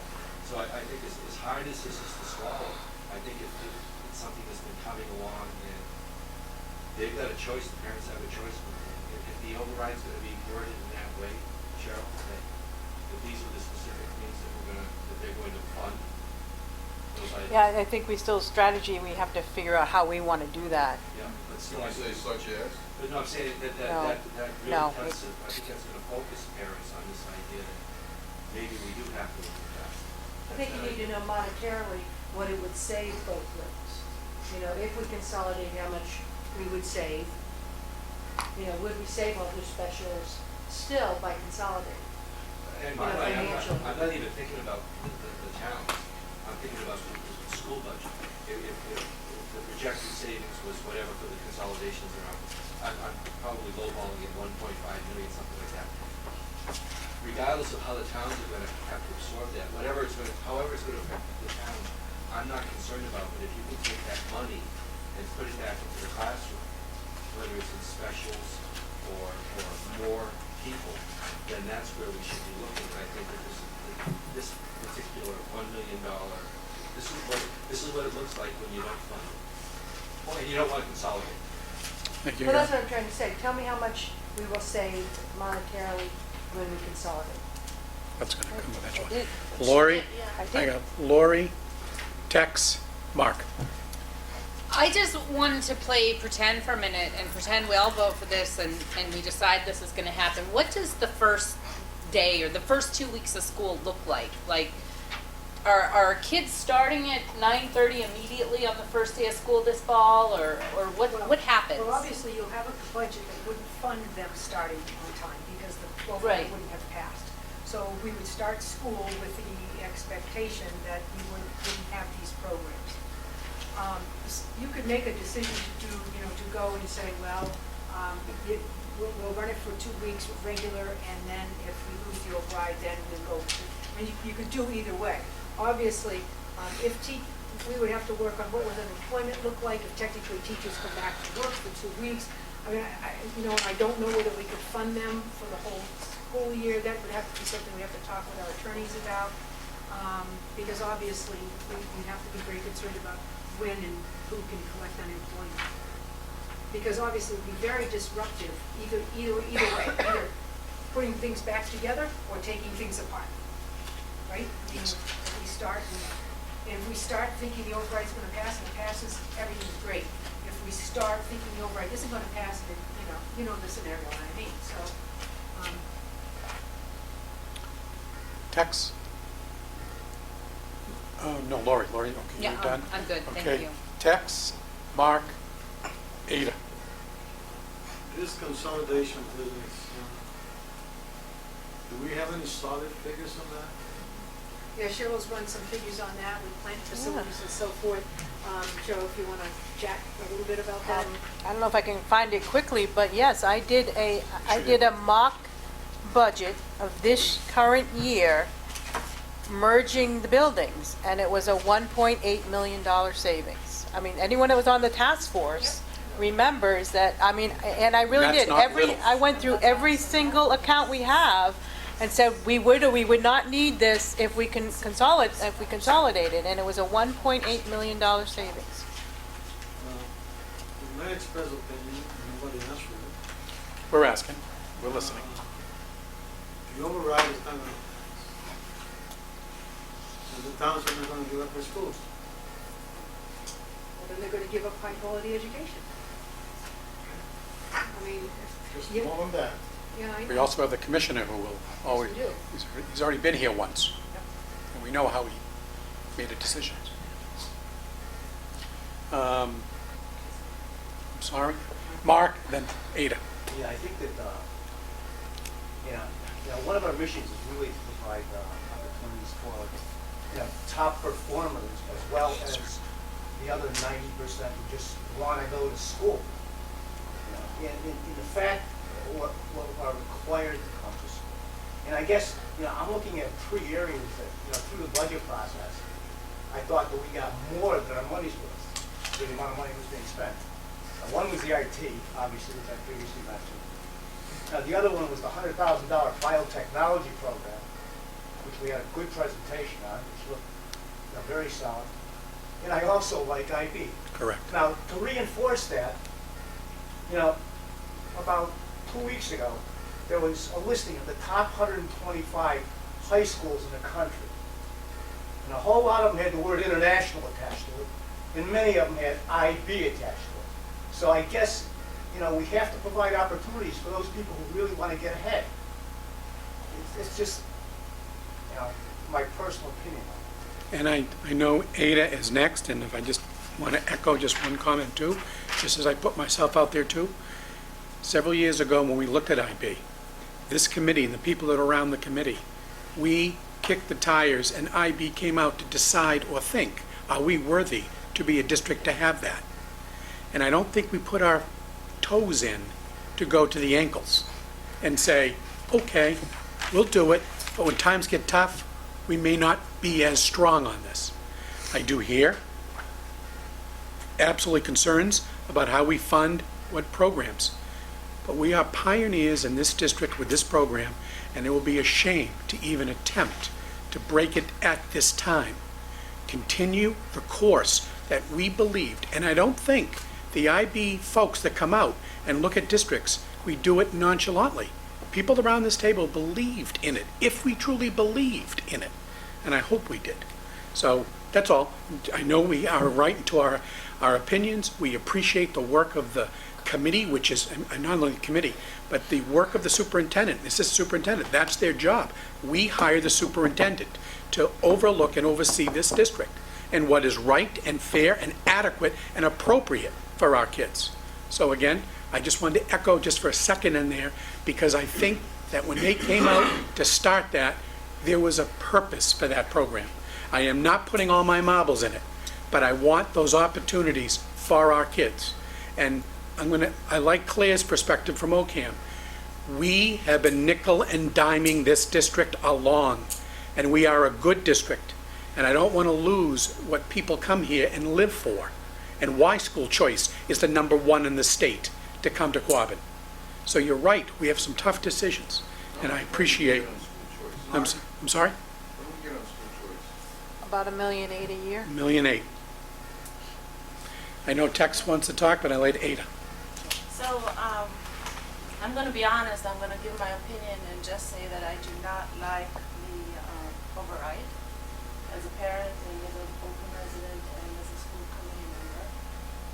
But I also wanted to go back to the consolidation and the proposal that Cheryl put together a while back. I know I missed the last committee meeting, so I don't know if there was any discussion regarding that then. But I know that there was a opportunity of $1.8+ million with one of the options. Yeah. But I don't know what happened after it. So I don't know if we are presenting that option to the towns as an option, or are we just scratching all the work that you did and just going with the override? Basically, what happened was that we became involved with Community Compact Grant and getting getting access to some funding that would allow us to really do some due diligence around not only demographics, but also land use and all of the different aspects of, okay, if we close a community school, what does that look like for real estate? To get as much information as we could. I think, and certainly Steve is here, and Deb and Dave, I think there was an effort to say, let's spend this year really looking into the nuts and bolts and doing more even than kicking the tires, and be prepared, hopefully by next December or January, to have that information and then go to the towns with a proposal for consolidation and or school closures or not. One thing we all have to be understand is that when the schools close, the cost of maintaining those schools, those buildings, goes across our plate back to the town. And so for some towns, that's difficult, because they're saying, well, why would I go to close a school? Because the school's district has been paying to operate this. Now we're gonna have to pay to heat it and light it and, test the elevators and all the things that we do. But we do have plans where we have consolidation plans. We think we have good demographic information from the study that we had done and from the Donahue Institute. But I kind of agree with Steve that they wanted to get, this was a huge decision for the communities, they felt, and that they wanted to make sure they had done their homework so that they didn't make a recommendation at town meeting that would not be a good deal. It was purposeful. So Dr. Marshall's correct. The feeling among the task force was, let's make sure we understand the impact of our decisions in the big picture, in a long-term solution. We didn't want to make a decision based on 1 year's budget. And I believe it's the right way to go. I don't believe we'd ever get the support of the towns to close their schools if we didn't have all the answers to the questions they were going to have. That being said, I believe that the school committee, we could still act without the input of the task force, and we could raise our hands tonight to go forward with closing the schools. We don't have to wait for the task force to come back. There was nothing that said that's a binding force that we have to wait for their opinion. We can vote today to go ahead with the consolidation if we feel that that's what's best for the district. So it's not something we have to wait for, because I'll be honest, with the voices at that table, I don't believe we'll have an answer for 6 to 8 months. You're right, Steve. Charlie? I just wanted to ask Steve, could you tell us what's the basis for this 1.8 million consolidation?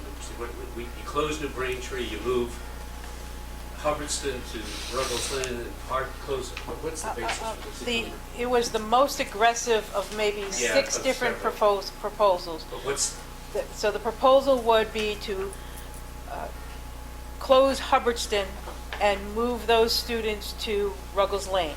5th and 6th. Right, you'd have to move the 5th and 6th grade first to the middle school.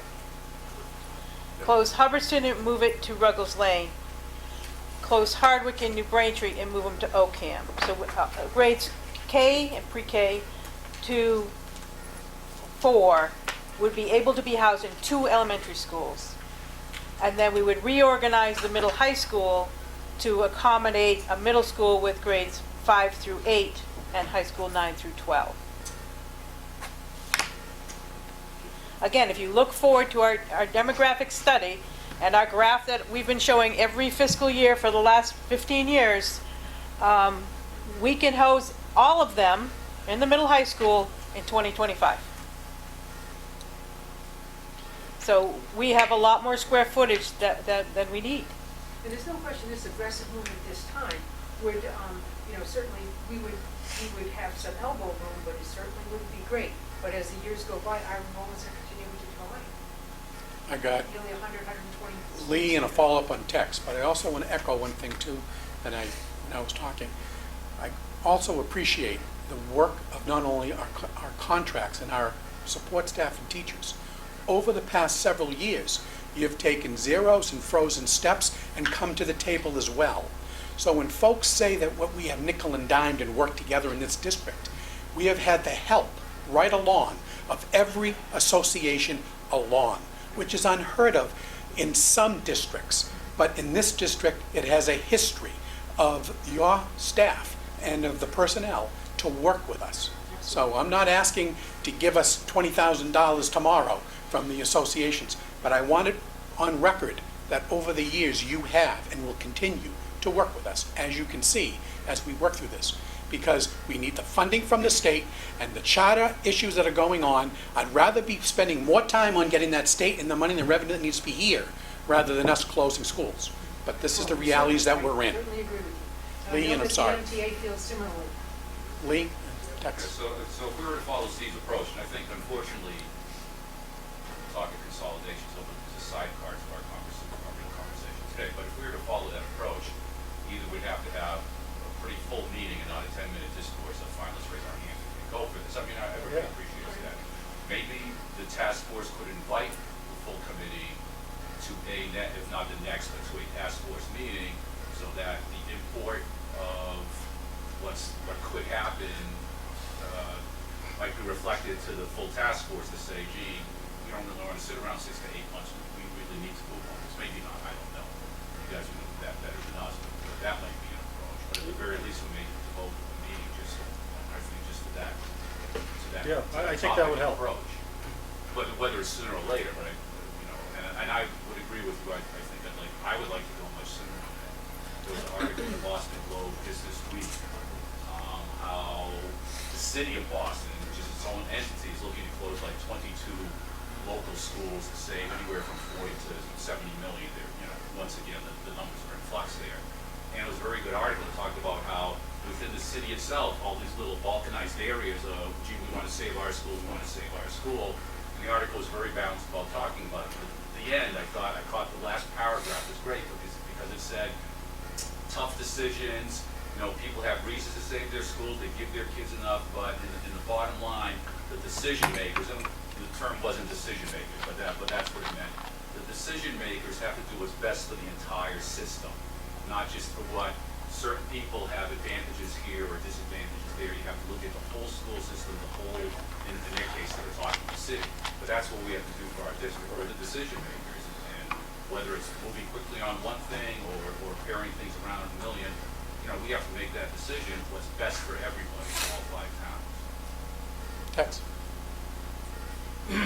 Mark, that's the problem with go and get another one subject and go into another one.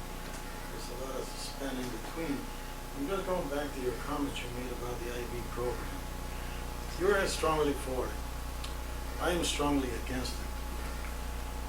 I witnessed this. I think I told this committee before that I went and I saw someone on the IB program and in my specialty, and the work that was being done there did not impress me one iota.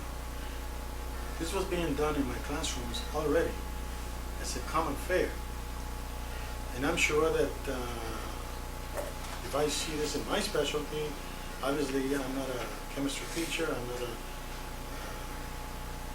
English teacher, I'm a foreign language, but they were not doing anything better than we were doing. And you should take into consideration that the people that you just spoke so highly of, Which I do. there are in the trenches, are rejecting this program. Does that tell you anything? I would tell you that they've also rejected, okay, the intervention program, the coaches, the professional development. Look at the survey. I don't think they've rejected those programs, respectfully. Okay.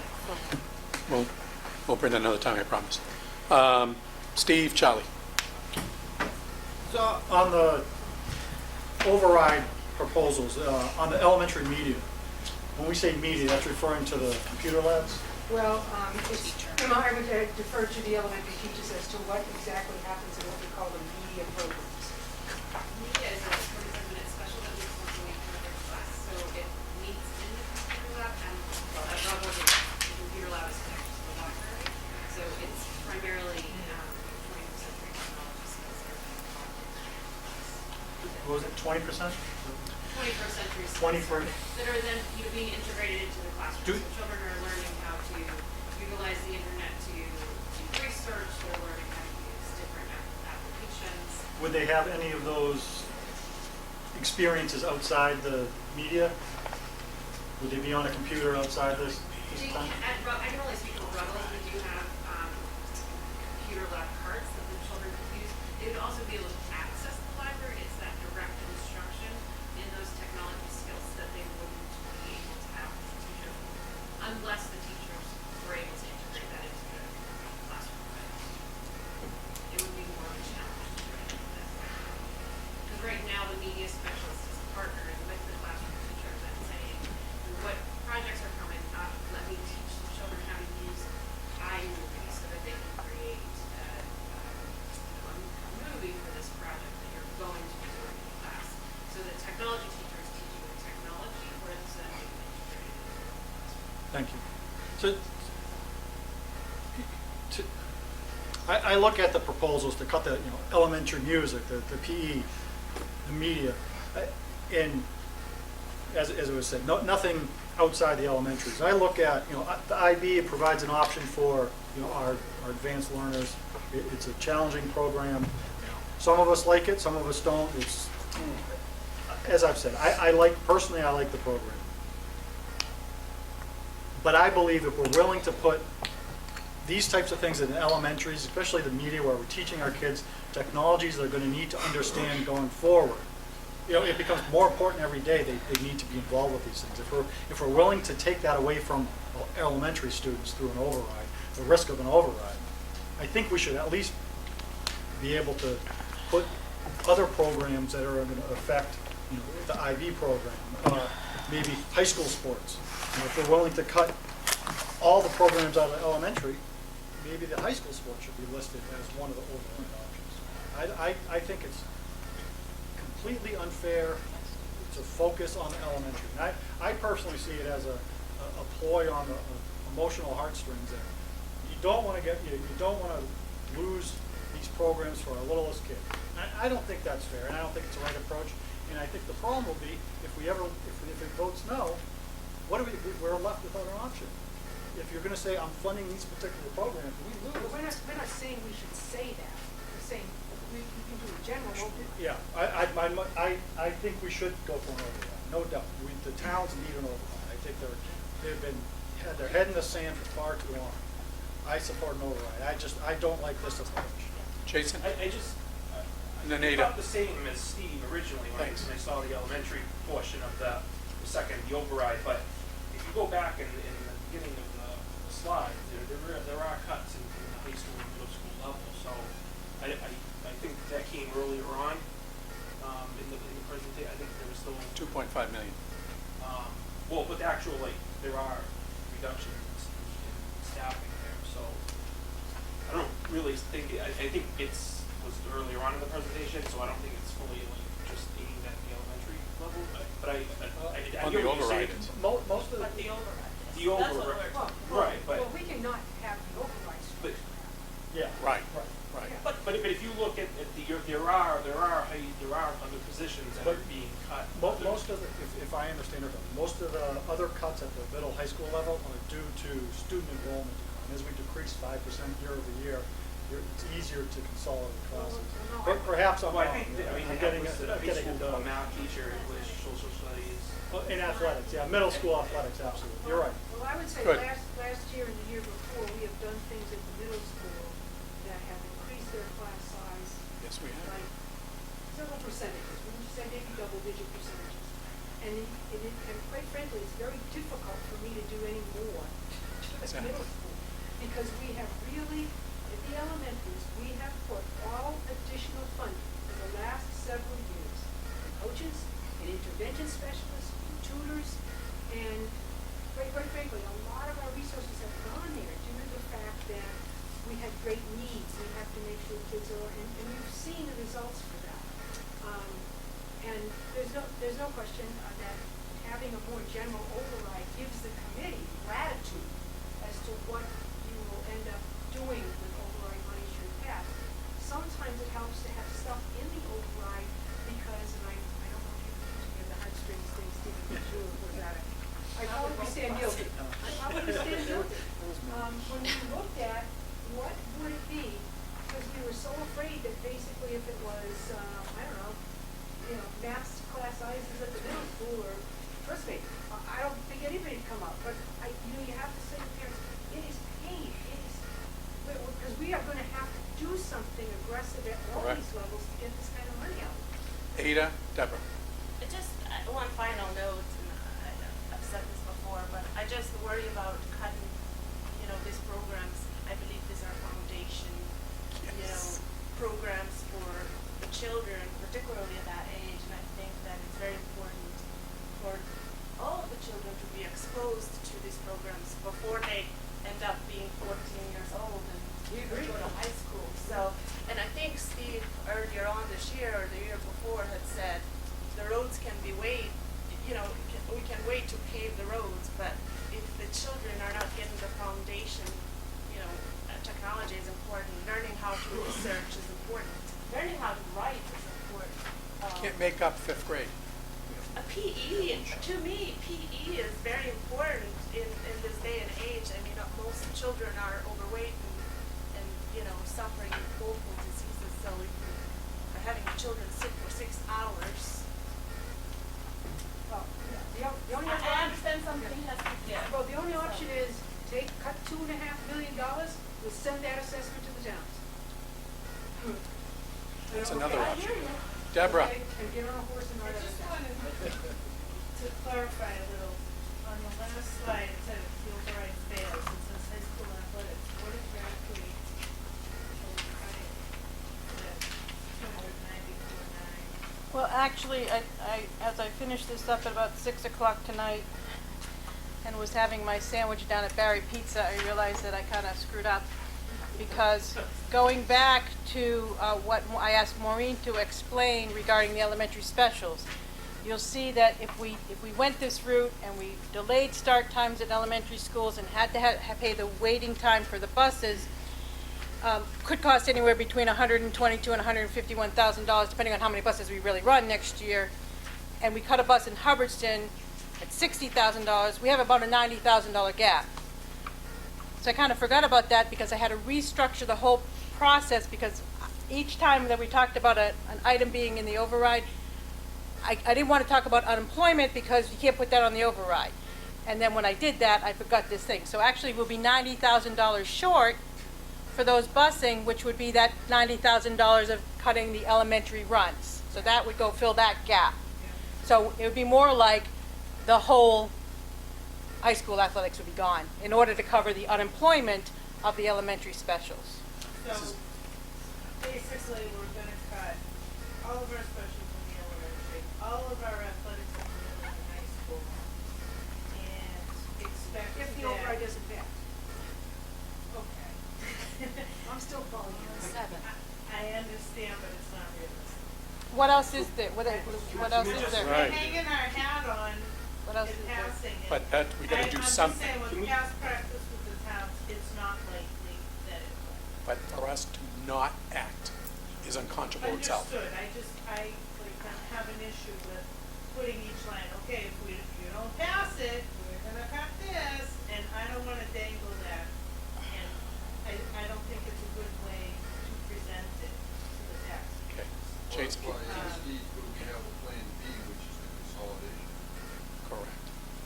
Tracy. Can we just move forward with the 2.5 million cuts? Present that to the town? But again, we could, that's a discussion here, but I mean, again, you have a person here, I think, who's been on the task force, Claire, and I just want to make just an observation as we are doing good work together here and giving us the time and effort to speak. You either have to step up and pay for education or not. And if it is not, then this is what's going to happen. By doing it the other way and saying 2.5 million, we're going to increase it, ask you to go up on an average of 15.3% on assessments, they're going to cross their arms and go, no, we're not going to do that now. Why not go and move forward and give options and educate and say, if you want the school district that you have, this is what it's going to cost.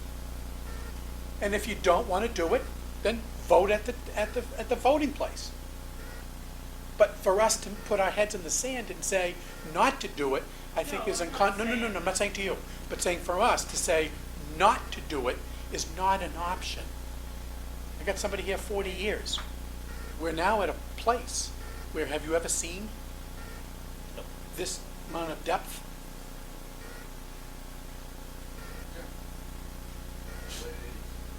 81, 2.5. Tex. Tex and I wanted to know, and maybe this is probably for Cheryl, but our school choice buses, are the costs that we charge students to ride them covering the cost of that bus? Is that something that should be eliminated? No. That's just difficult to offset, but we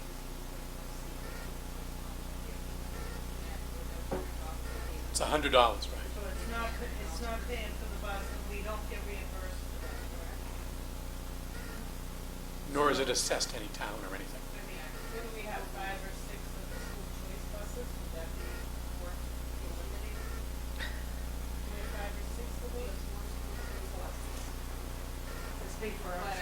Which isn't in the budget. Because it's not in the budget, but I'm also gonna say we do actually have some contract with high school on our, we did try to cut, so we can get a different plus in Hardwick. We have some of our students on school choice. And I assume special ed we can't cut because of the way that goes.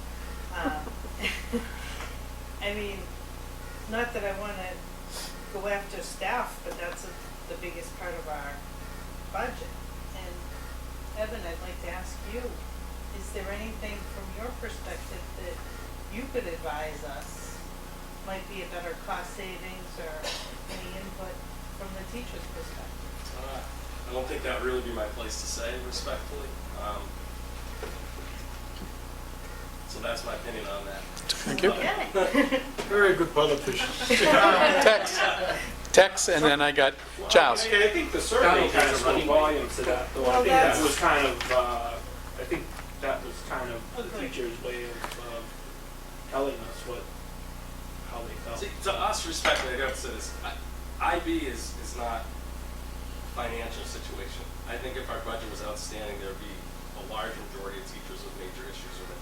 However, I want to respect Dr. Marshall, who is currently working with teachers over the next week, doing some survey questions on her own. So that's one of the reasons I'm being quiet, because I want to respect the good process that Dr. M and I've had over the last couple months. So I look forward to talking about that more at a future meeting. Sure. You're lucky we're in public session. You were too, Tex. You too, you're in The public. scenario that you painted a while ago, Maureen, on, we tried this, it failed, we tried that, it failed, and then the commissioner comes in with his big guns. Would that be a way to sort of save ourselves from that situation and say, let the commissioner slam the towns down on that, or what? Well, I don't know how much he'd slam it down. I think we would end up with somewhere between $2.5 million cut and a $3.5 million cut. And we, there'd be a compromise, and he would strike a compromise, but I believe he wouldn't say, oh, we're just gonna do what the town said. He would ask us for some accommodation, he would ask the towns for accommodation, and he has the power to say, this is the accommodation. He has the power to say it to us, he has the power to say it to the towns. So it kind of gives us a finite end to the process, but we'll be half of the year in, okay? And so we have to decide, $1 million is a big chasm to try to compromise over, so we would have to say, what are we gonna run, what are we gonna have in the district? I believe that if you look at consolidation, and perhaps Cheryl and I could sit down and say, okay, what would it look like if over the next 2 or 3 years, looking at school choice money, looking at consolidation, assuming consolidation will happen, if we make some reductions this year that we can perhaps put back in because of the consolidation that you will have control over somewhat, but of course the town gets to vote. And New Braintree's already written me a letter saying, we're not doing this. I mean, the first week we had a meeting, we're not doing this. Now, that's the 3 selectmen. That may not be what the community feels, I don't know. But, so if it ends up that the consolidation fails, and we've already made adjustments in our, in our programs that we're offering kids, and as I told you, I don't disagree with what you said about having our kids not have certain things until they're 14. No, I know you don't, yeah. But, so if we make those decisions, they could be much more long-term than we think, because consolidation could be held up by one town. Say, we're not doing it. So but you can't survive the way it is now unless the towns step up and pay a double-digit increase in school assessments. And I don't think they can with the levy capacity limits they have. So what will happen is we will be without a budget and struggling back and forth with the towns. I think if we want overrides, we have to get them out onto the table. When the selectmen vote no on those, they vote no. If 4 of the towns vote yes, and we still have a chance to get 4 of the 5, we'll move forward. If 3 or 4 of the towns gang up and say we won't put an override on for schools, I will tell you the commissioner will not look at that and say, that was a fair move for the towns. They will say, you should have at least let them try. Now, I agree with Tex. No, I don't agree with Tex. Won't be the first time. We won't pass an override. It's hard to agree with you. But you could be right. I just look at the communities and I say, if you don't want to close the schools, and I say it 3 times at those meetings, pay the bill. Pay the bill. If you want these programs for your kids, pay the bill. If I want to drive a new Subaru, pay the bill or drive the old one. I mean, it's simple. And I know that people in America right now, and I have no idea why, have decided we're not going to pay the bill. We're not going to fix our bridges, we're not going to fix our roads, we're not going to fix our airports, we're not going to fix our T, we're not going to take care of DCF so our kids aren't, end up like Jack Loisel in a long-term pediatric care facility in Tacoma. We're not going to fix that. We're just not going to pay, we're just not going to do it. And I guess I can't intellectually wrap my head around it. I just can't. Charlie, and just one quick question. One quick question, it doesn't have a cost thing to it, but if we did change the start times of the elementary, this is just an if question, as we're talking about this, would that be an impetus? And so it would cost us additional money that you would change the start time or later time for the middle and high school? So the buses could drop off the, Well, I no? can't because Cut hours. Can't cut, okay, it's the hours, okay. The 900, 990 for time on learning. I have to add Okay. an hour onto the Okay. high school in the afternoon. And if we had athletics, it would be a problem. So I figured you already thought of that. Mark, I mean, not Mark, Charlie. Now, just to pick up on the few points that were made, I really think that this presentation of the override should have some with high school programs. And again, I don't think there can be any sacred cows. And the IB program was great when it was grant funded, which it was for about the first 3 years, but it's no longer grant funded. It is a great attraction, I'm sure, for school choice children, particularly high school age. So, but I am wondering if there aren't some things, Maureen, that we could do to perhaps trim the program and perhaps those less subscribed elements to it, like the non-diploma or whatever. I don't know the details. There is absolutely no question. Sheila and I So have we had a don't- conversation about how we can absolutely. Don't have class sizes of 5, 6, 7 Exactly, people. exactly. But we understand that that's problematic. We are working on a schedule matrix. We know that if we do decide to discontinue the program, we have some students in the pipeline that we have to transition through. Okay, they're juniors and they're thinking they're pursuing a diploma. We have to transition those students through if we're going to eliminate the program completely. If we decide not to do the diploma school, if we just want to offer some classes where they can get certificates, we have that opportunity to do some different things. And we're certainly going to exhaust every option on that. When you look at it sounds like, well, we just want little cuts at the high school because it looks like the elementaries are taking the biggest hit. The only thing I would tell you is the new money, the new positions in the last 3 to 5 years have been all at the elementary, certainly haven't been at the middle school, and they certainly haven't been at the high school. We have some declining enrollments at the high school, so we know we're taking one out of every core. It is going to impact class size at the high school, but join the club. Join the club at the middle school, join the club with some of the elementary schools. But to get rid of a whole program, I mean, am I going to say, let's not teach anything but Spanish? I mean, and then I still have so many Spanish kids, I still need that many teachers to teach them. So it's really hard. The elective program, we can really be cautious of that when there's not at least 15 or so kids in it, we don't run it. And that may, when the scheduling people come back, I might be able to say to you, I could get 3 more teachers out of the high school. I may. But they're scheduling probably still tonight. They have long days. So they scheduled today, I think tomorrow they'll be back on Thursday. Will they be back on Thursday? Thursday. So we'll have more information on Thursday before our Thursday meeting about what can, So can I kind of recap and see where we're at on this? 1, tonight was extremely informative for 2 hours. Appreciate people's time. 2, if you look at what you proposed on the elementary override, maybe look at another option of that possibly. 2, we don't have to vote anything this evening. We can talk on Thursday to make the adjustment, but are we as a committee think that we should move towards an override perspective, or just feel strong enough on a 2.5 perspective of 2.5 million and go to the towns on that?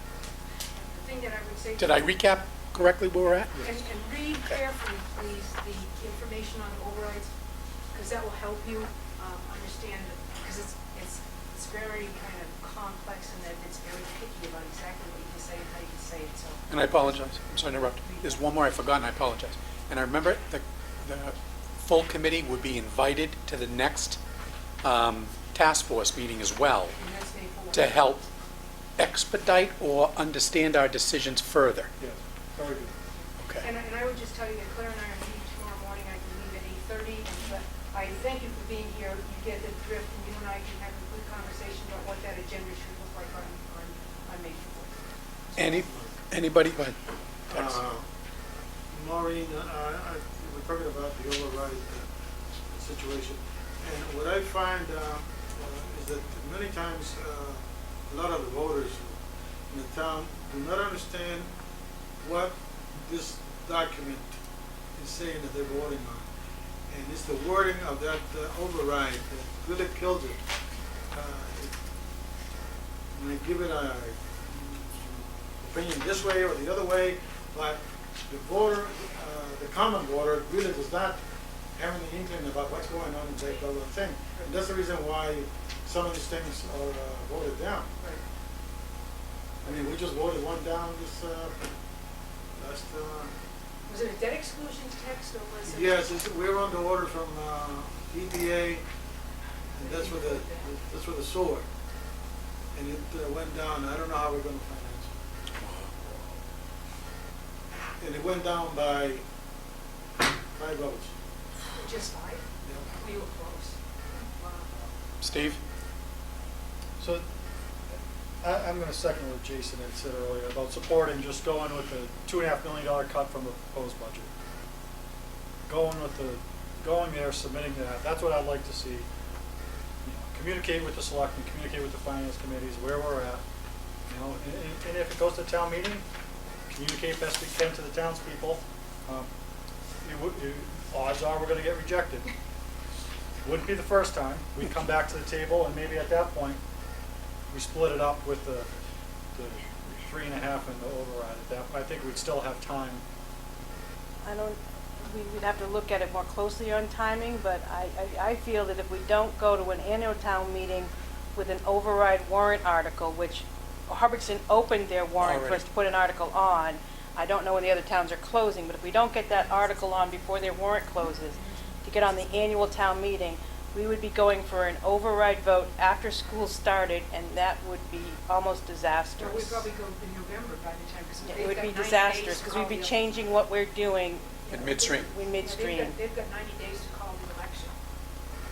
You know what I mean, Steve? I mean, if we went to annual town They need to meeting, read the book, because there's so many dates you have to meet, with, and the selectmen have to do this, and then we have to do that, and then the town, clerk has to do this, and so I think if by Thursday night you spend some time with that, book on campaign finance and 2.5 ballot votes, you'll see there's a lot of, if they do this, then we have 30 days to do that, and then if we do this, they have 90 days to do whatever, within 90 days. Okay, so Homework. we have some homework. I mean, anybody else, anything else to say? Well, hold on one second. Hold on, Val, before you go, nope, don't close at me yet. But Ned, anything? I thought we had No, we don't have a motion.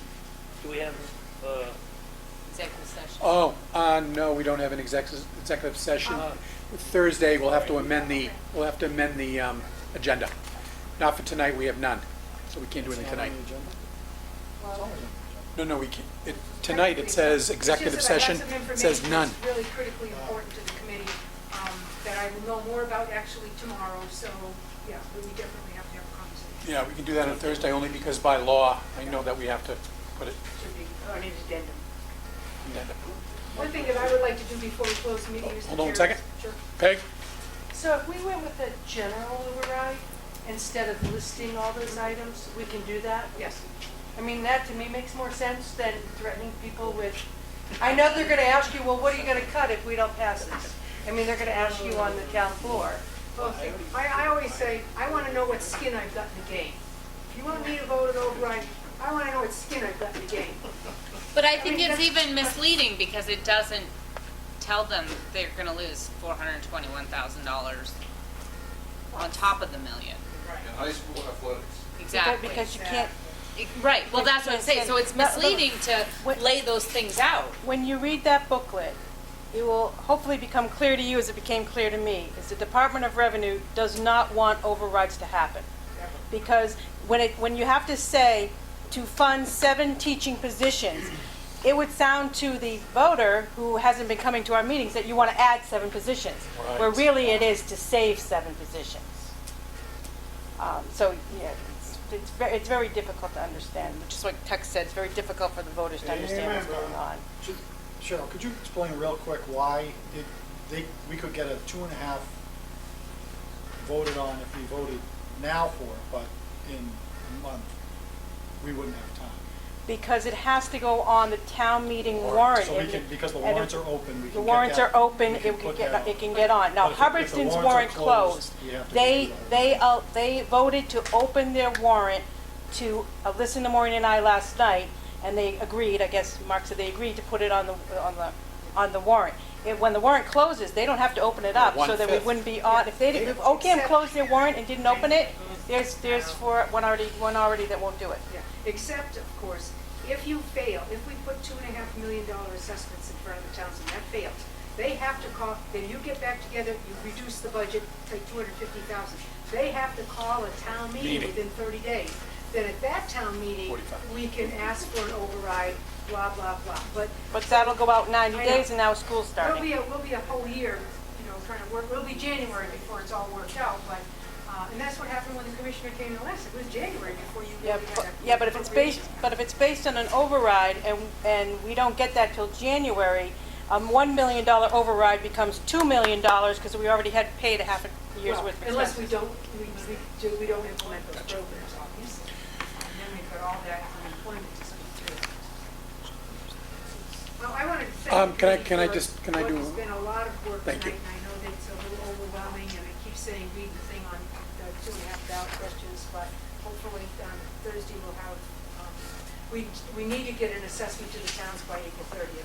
So we are going to vote about a line, I think, on Thursday, and send assessments to the town, whatever they do. Yes, you got, thank you for that. I echo, I'm not going to say much on that. I need 90 more seconds of your time, less than that. I need to go back to the agenda and do one item under new business, which really is a quick item.